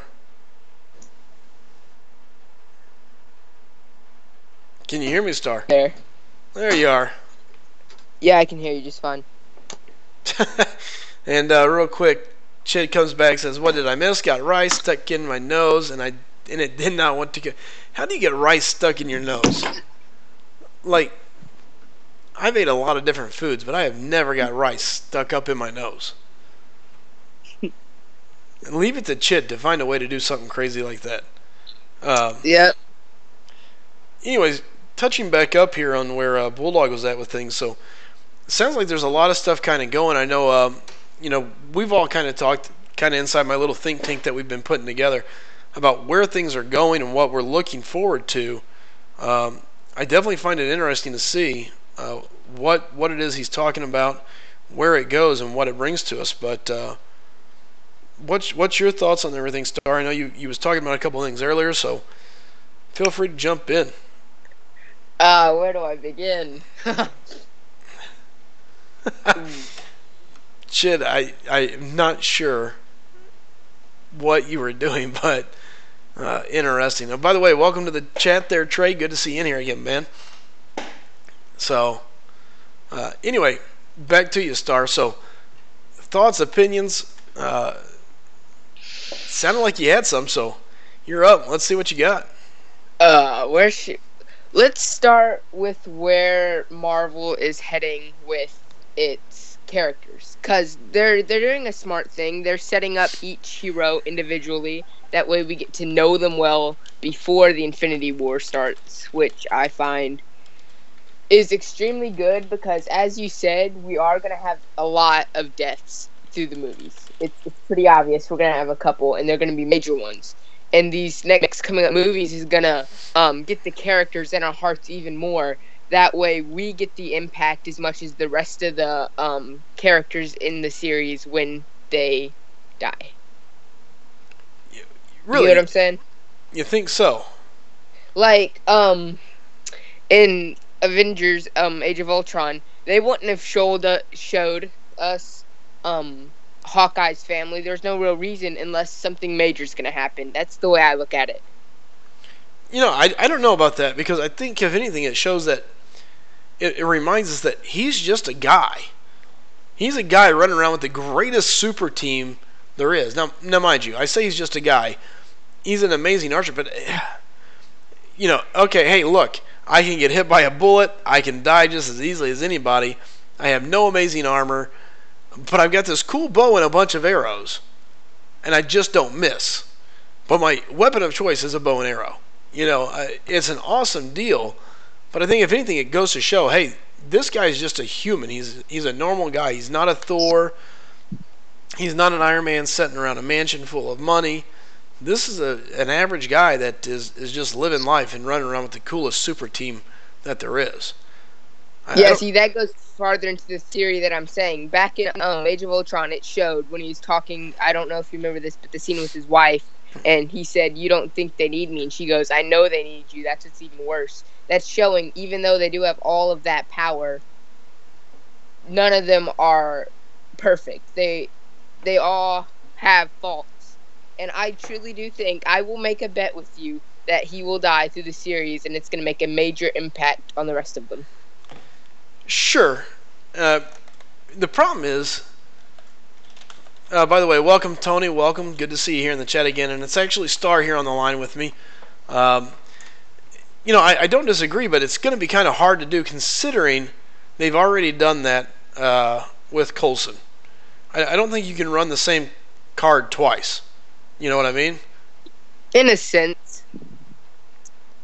I mean, you can't be like, oh, look, this guy died. Now we're all going to get teed off again and go take care of this big bad guy. Because that was Loki. That's what Loki did. That's what the whole deal was there for. So to me, you can't run the same scenario back to back. I don't see... The only reason I see Hawkeye dying in the movie is if the actor who has been upset with his role inside the movies starts to refuse to play the part anymore, and they have to kill it off. Outside of that, I don't see him going away. And the reason why is Hawkeye just brings that human nature to the team. Him and Black Widow just bring that human nature, that human element, and make us feel like, wow, this is a guy that just, that could be me. I can grab a bow and arrow. Let me go practice in my backyard for a bit. I don't have the money of Tony. I don't have this, but I can do that. He's just a normal guy. And the thing is, he's a huge Marvel guy. When you think about it, Hawkeye has been included in so many teams. Oh, yeah. So, I can't see them killing him off. There's no current replacement to him in the series. There's no way to get around him going away. So, to me, you just can't do it. I got another interesting one for you. Sure. What about good old Nick Fury? What about him? He's there to stay. You think he's there to stay? Yep, he's there to stay. I'm half and half on that, because the actor, he's getting up there in age now. Not to mention that Nick Fury just isn't as needed anymore. Sure. If anything, they go to, what is it, Maria Hill or whoever that takes over kind of that spot. Yeah. I don't know that Nick Fury dies. I think, if anything, he disappears. I mean, that's what he does. He disappears. They can bring him back later if they so choose.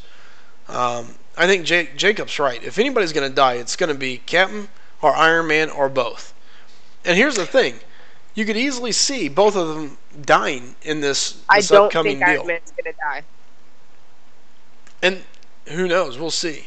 For the simple fact that Robert Downey Jr. has brought them more money than any other character, or, well, I should say actor, they've ever had. Sure. He's the one that started the Marvel Cinematic Universe, essentially, with Iron Man. Because none of the other movies would have been made. As you said earlier, they set it off with Hulk and Iron Man. And Iron Man just blew everybody away. Sure, but eventually, actors get tired of playing roles. You know, unless they're just lining his pocket so deep, and at some point, you know, unfortunately, there's just so much that they can pay. Yeah. So, you know, I think eventually Iron Man has to die, and here's the main reason why.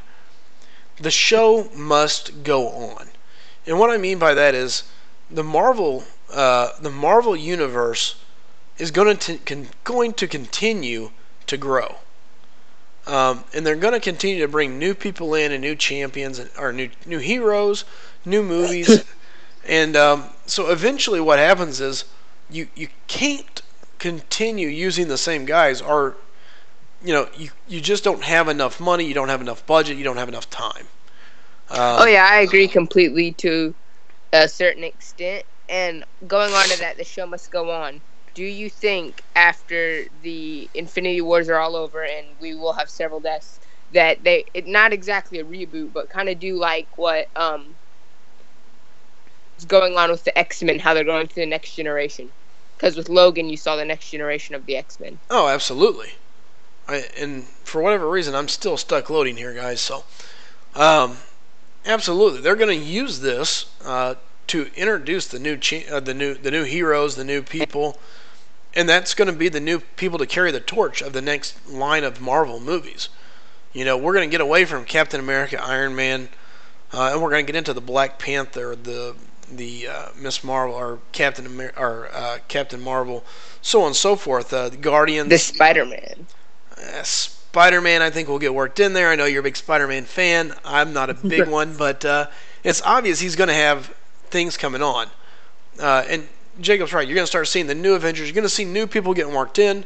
I think Captain goes away. Iron Man goes away. There's going to be a lot of people go away. And what we're going to get is going to be something new. It's going to be something totally different. Ooh, I see here that Seth brought up it'll be called the Young Avengers or the New Avengers. That's actually kind of interesting because I don't know how many people out there that's seen it, but there was a animated movie called The Young Avengers, and it was the children of the Avengers, and it was a pretty decent movie. And if they went something similar to that, I mean, they couldn't do the whole Ultron aspect, but I think it'd be pretty cool. I think we're probably a long way from that. I think what you're going to see is you're going to see him. I'm sorry, while I get off camera here for a second. I think what you're going to see is you're going to see him go to just a whole new set of Avengers. I think by the time the Infinity War is all done, by the time it's all said and done, you're going to have a whole new set of people filling the role. You know, and that's what we're going to find is all these champions are going to come together. They're going to get weeded out. And you're going to see new teams be built. So. Oh, and Trey here says, I hope I see X-23 movie. I do too, but I'm almost certain they are going to go on with X-23 as the next Wolverine. Oh, I'm sure. So. And that's going to be exciting. It will definitely be interesting.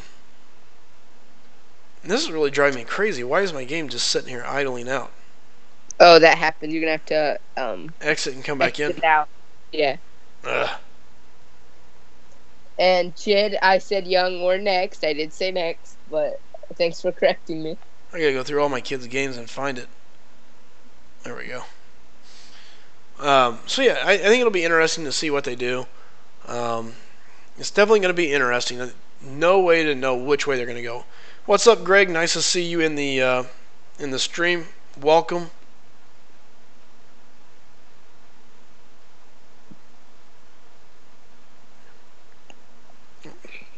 Give me one.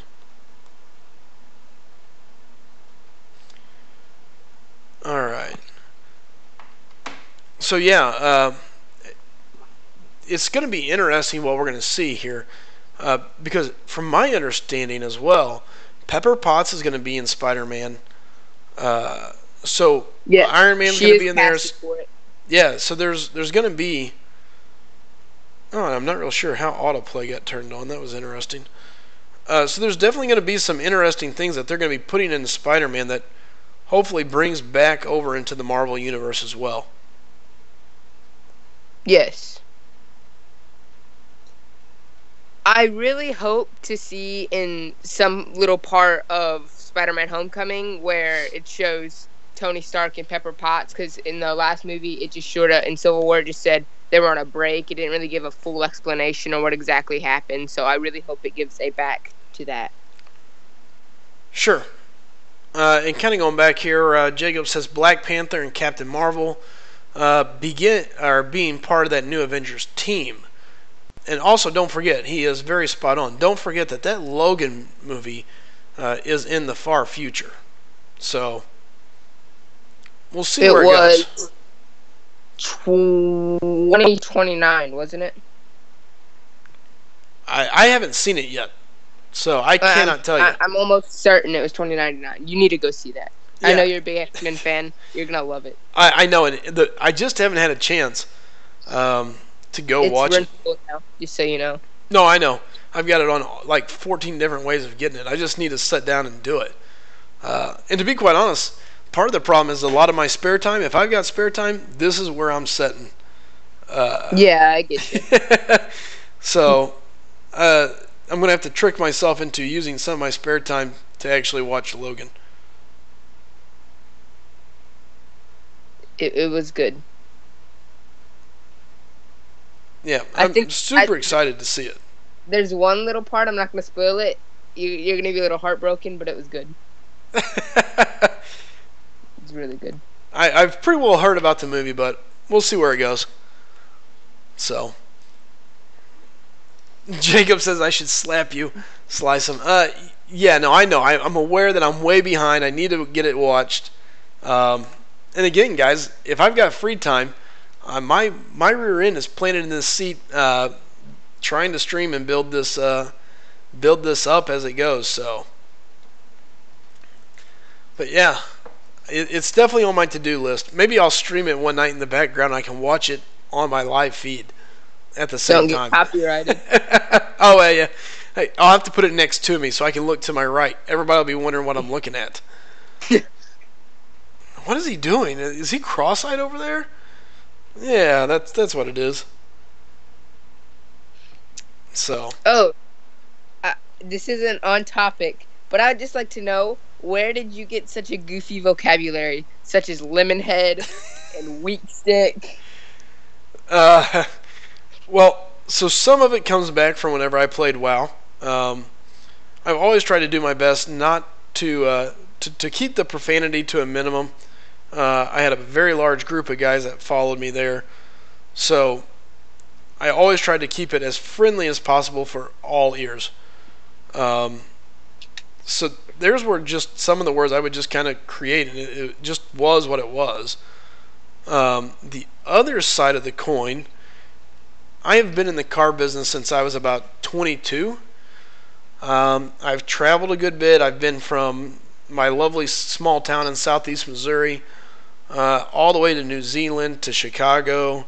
So I've done a lot of traveling, and it's just I've met a lot of people, and as you meet a lot of people, you just run into a lot of weird sayings by them, and so a lot of these things are just random people I've met or good friends of mine, and it's kind of been their word, and then I get twisting it this, that, and the other way, and some are just words that I just put together.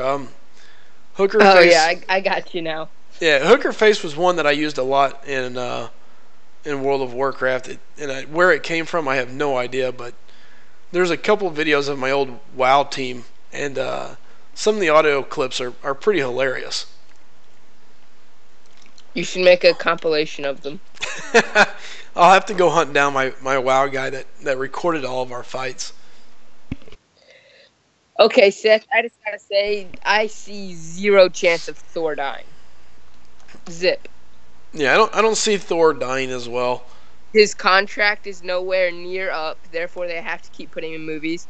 It's still a very young actor who has actually had no real troubles from what I've seen with the Thor characters. So. Yeah, I don't see him going away anytime soon. I would see him being one of the leaders of the new Avengers coming with Captain Marvel and Black Panther and all of them. because he'd be one of the veterans to the team. Yeah, I definitely think we're going to be seeing something along that line.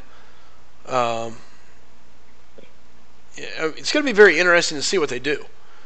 I think Thor's going to be a long-time player in this. And a large chunk of that, too, is just he's a very likable character. And like you said, a young actor, fits the role very well. So I think he's going to do just fine. And Bulldog nails it as well and has shown no issues with typecasting. So I think it's a guy that's here to stay. We might as well get ready. I think Thor's going to be around. So I'm excited about it. I think he does a good job and brings the character to life. Yes, I agree completely. I mean, I don't think his solo movies he's had, were the greatest, but just his acting in the small comedies in each of his films more than make up for it. Sure. I think he's going to stick around, and like I said, the thing is, you can only change so much at a time. I mean, here's the thing to remember. You just can't go off killing a bunch of people, because you can't change the Marvel Universe too fast or you lose your fans. Because it's going to be bad enough when one or two major characters die. There's going to be those fans that go, I'm not coming back. They killed off so-and-so. But I think if you kill one off or two off, I think what happens there is it just slowly brings in that new set of people. Okay, now I'm sure Seth is just saying random names such as Drax and... Yeah, I don't see a large chunk of these guys dying. I think you're going to see Captain die and Iron Man. I think those are the two that you see dying. Outside of that, I don't foresee anyone else really going down. I can most definitely see Cap dying. As I said earlier, I don't think Iron Man will die, but I do think he might be injured to the point he can't fight anymore. And who's this? Iron Man?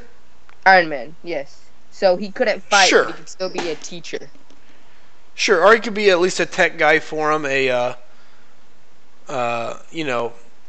situational type character.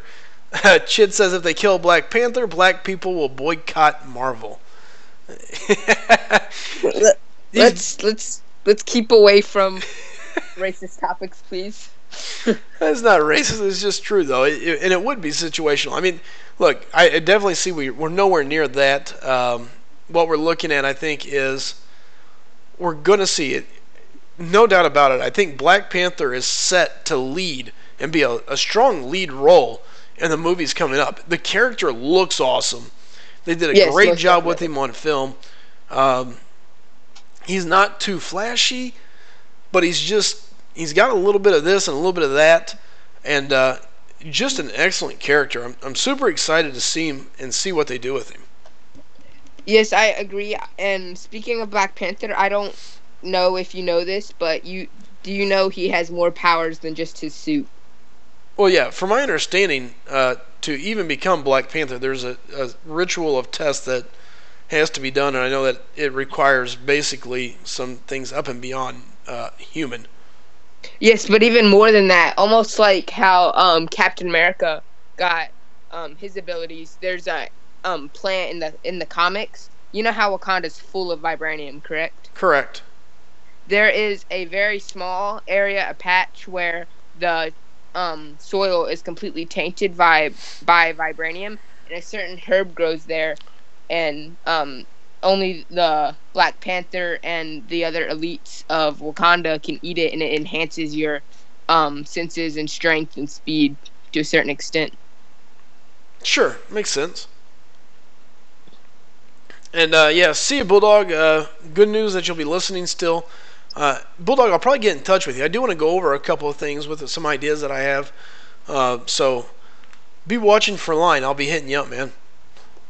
But yeah, I'm definitely interested to see what they do with all the new movies. Super excited. it's definitely going to be interesting.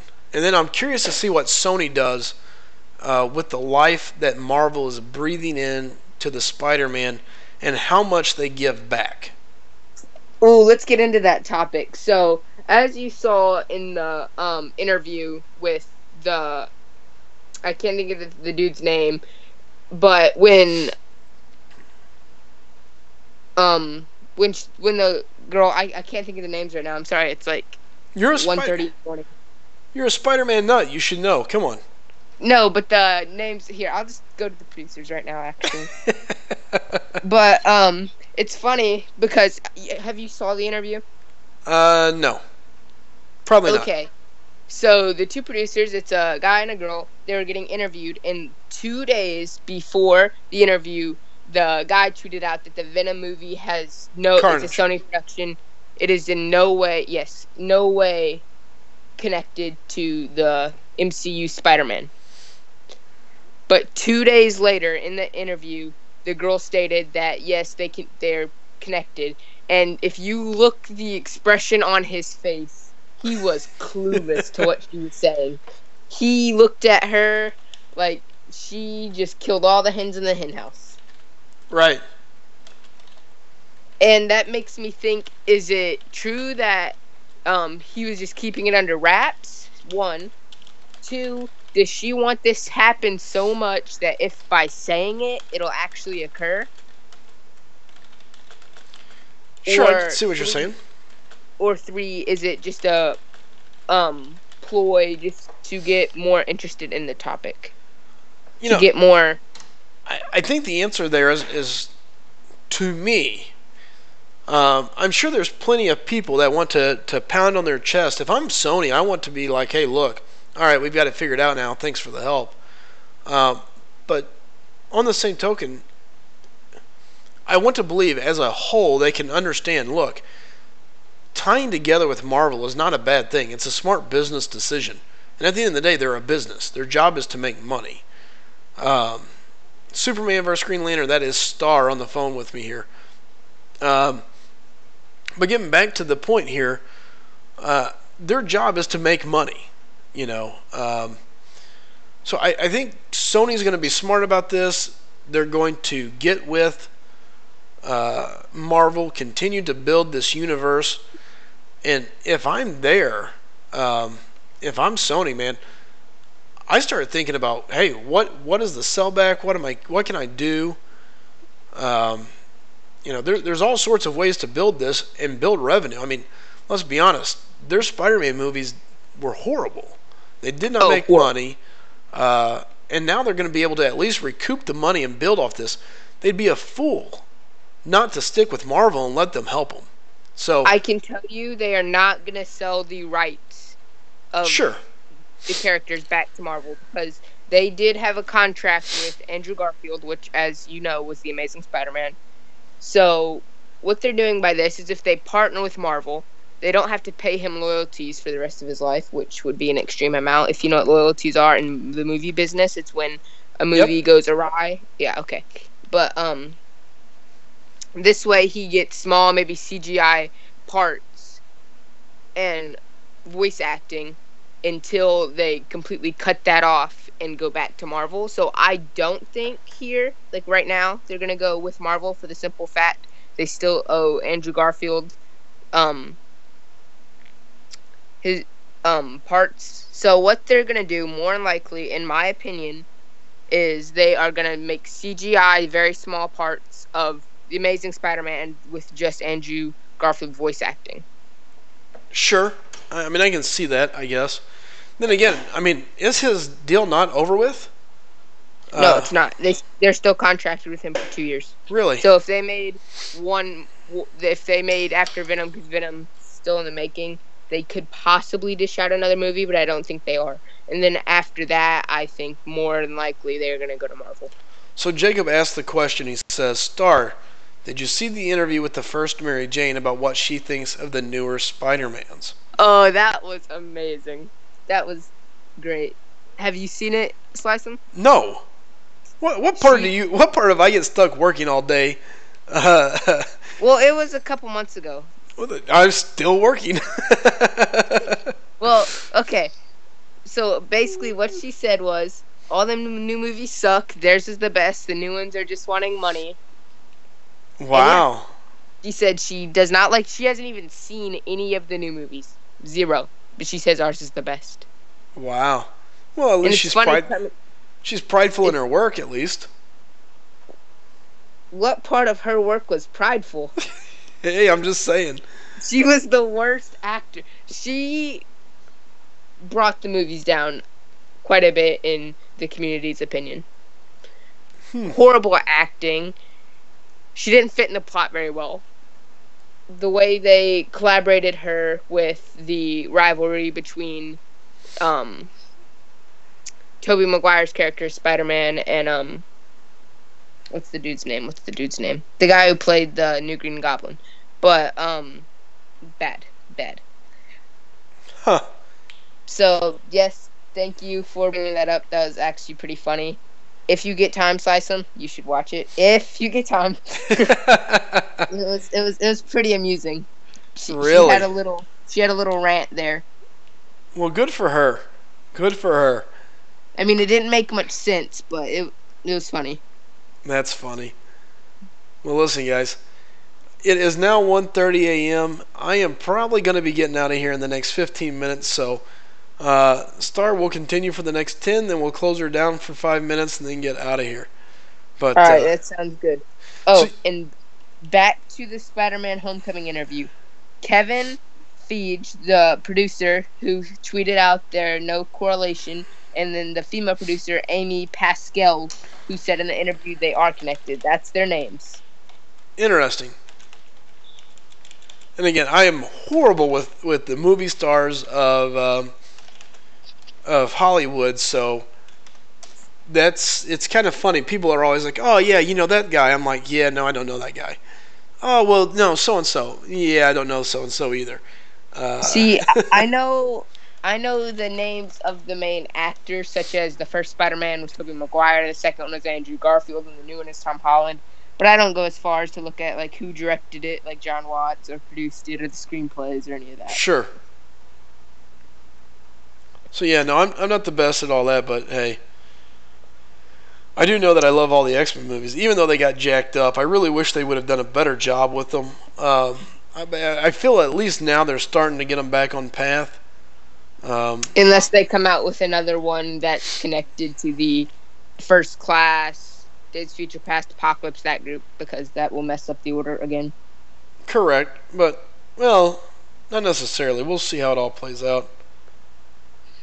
So, super excited. The only way I could see them where that would be okay is where we see the time between Days of Future Past. No, not Days of Future Past. Between Apocalypse and Logan. What happened between there to the mutants all dying.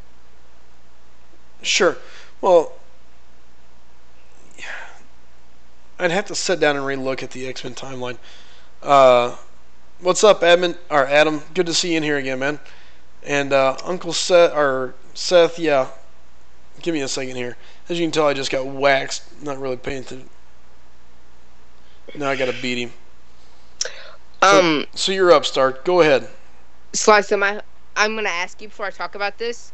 The comic of Logan, I would like to talk about it and what happens up to Logan, because in the movie Logan, it does not explain. Sure, absolutely. I promise you right now, it does not explain how any of the X-Men dies. It just tells you that they've been putting a drug in food to where mutants aren't born anymore. Sure, go right ahead. It does, but okay, I would like to state for any of you who've seen the movie and are wondering what happened to all of the X-Men. There's no way the military could kill them all. And you'd be right, they cannot kill them all. But you know who can kill all of the X-Men by himself? Wolverine. Right, underneath Mysterio's guidance. Yes, and it's funny because now that you said that, I can tell you've heard of or read the comic of Old Man Logan. Well, I mean, I keep up with everything. I mean, I'm not a total out of the loop type guy, but I just haven't seen the movie. In a deleted scene, so it's not in the movie, a couple is talking to Professor X, and they're talking to Logan. And he goes, "Were you ever married?" And he says, "No." Then Professor X says, "Yes, he had a wife. Her name was Jean Grey. He killed her." And it was all cut out of the movie. Of course, it never happened. But I really wish they would have kept that in, because then it would have connected to the comic so much better, because he did actually kill his wife. Right. Yeah, so I can't wait to see Logan. I know it's going to be a good movie. I've fallen way behind on my movies. Used to, my routine was Friday and Saturday night were movie nights. I got off work, went and ate sushi, and then hit the movie theater up. But since returning back to my area, just haven't got back into that groove. So, but by the way, welcome to everybody that just kind of showed up. Appreciate everybody showing up. Again, guys, if you're new here, do me a favor, hit that subscribe button. We're getting ready to be killing the live stream. But again, we welcome everybody to come back. Also, don't forget, you can follow us on Twitter @SliceEm. So yeah, there's definitely plenty of things to keep up with here. But oh, thank you for all the nice comments there, Superman versus Green Lantern. Hey, he's just telling you I think he likes you. He just missed you. Yeah. Pitt, not much, man. We're actually just kind of hanging out, talking about the Marvel Universe, where things are going. We got to talking about Logan. So, and at this point, really getting close to wrapping things up. Just getting late on my end. I still have managed to maintain this nice, lovely head cold. So, I am going to try to get out of here, get some solid rest, hopefully, and feel better come tomorrow. Hey, Sison. What's up, Star? You know what I get to see in 6 days? Yeah, shut up. That's not fair. I'm coming down. You realize you're not too far from me. I'll come down to cheat the system. Hey, I still gotta pay for the movie, though. Well, I don't have to, but I'm gonna be nice and put the money in the cash register anyway. What? Sure. Because it's one thing to see a movie a week early, but it's another thing to see the movie a week early without paying, because, you know, it's in the middle of the night and the theater's not open. But, yeah, I'm going to be a good person and still pay. I can tell you this. If my girlfriend worked... I had a buddy that ran a movie theater, and had I lived closer to him, he was one of my WoW players. He wasn't too far away, but had I lived closer, I can tell you this. I would have been there all day long watching movies. I love movies, so... But, listen, guys, I think that's pretty well going to wrap up here with Star. Star, I'm going to kill it here. And like I said, we got about 5 minutes. I'm going to say goodbye. And then I am heading out. I'll probably be online for a little bit. You can also catch me on Twitter. Guys, do me a favor. Make sure you support the guys that come in and help out with the phone calls and do all the extra work for me. These guys are great guys to have around. So I really appreciate my squad of followers, female, males, the whole nine, kit and caboodle. You guys do a great job. So I really appreciate all the support I get. I really can't say thank you enough. You guys really encourage me to keep pushing. I mean, the fact that we're where we're at already, that's not me. That's you guys. So, Seth, I'm out. I don't feel like getting whooped by any more of your characters. You've already beat me enough tonight. I'm taking my pride. I'm going to bed. I will take it easy from here. So, Star, again, I appreciate you jumping on. No problem, man. And I will catch you next stream, brother. All right, peace, dude. Take care, man. And again, guys, I appreciate everybody stopping in. Thank you for all the help. Do me again. Guys, if you got a friend, come in. Send them my way. Have them watch some of the videos. I do got beginner videos. I've got crystal popping videos. All sorts of stuff there to watch. So send some people my way. We're sitting currently at, let me take a quick look. Last I checked, 237. Still sitting at 237. Trying to push to that 250 subscriber mark. So, guys, send me a couple friends this way. I greatly appreciate it. Hey, roll one for me. How you doing, man? Do a giveaway. Man, I'm broke as is. I can't give away. I'm too busy spinning to get all the crystals I need. So, listen, I appreciate everybody and all the help that they've done. And like I said, I am getting ready to head out. Again, Don't forget, you can follow me on Twitter at Slice'em. You can chat with me online on the Line app. Slice'em is the ID there as well. Keep checking in. I'm going to try posting a schedule of what's going to be coming up, what kind of content each day, and if we're going to have any guest phone calls, who's going to be coming on the line and who will be live with me. So, with that being said, I'm going to go get some rest. Roll one for me. What's up, brother? Good seeing you again, man. You caught me on the tail end. Give away Deadpool. The only thing Deadpool I got to give away is my movie holder back there, and I'm kind of attached to it now. So, alright guys. Again, thanks for coming in, checking me out. Everybody take it easy, have a nice night. And I will be live again tomorrow. Sunday I will be popping crystals, so come on in, hang out, chat. I will talk to you guys then.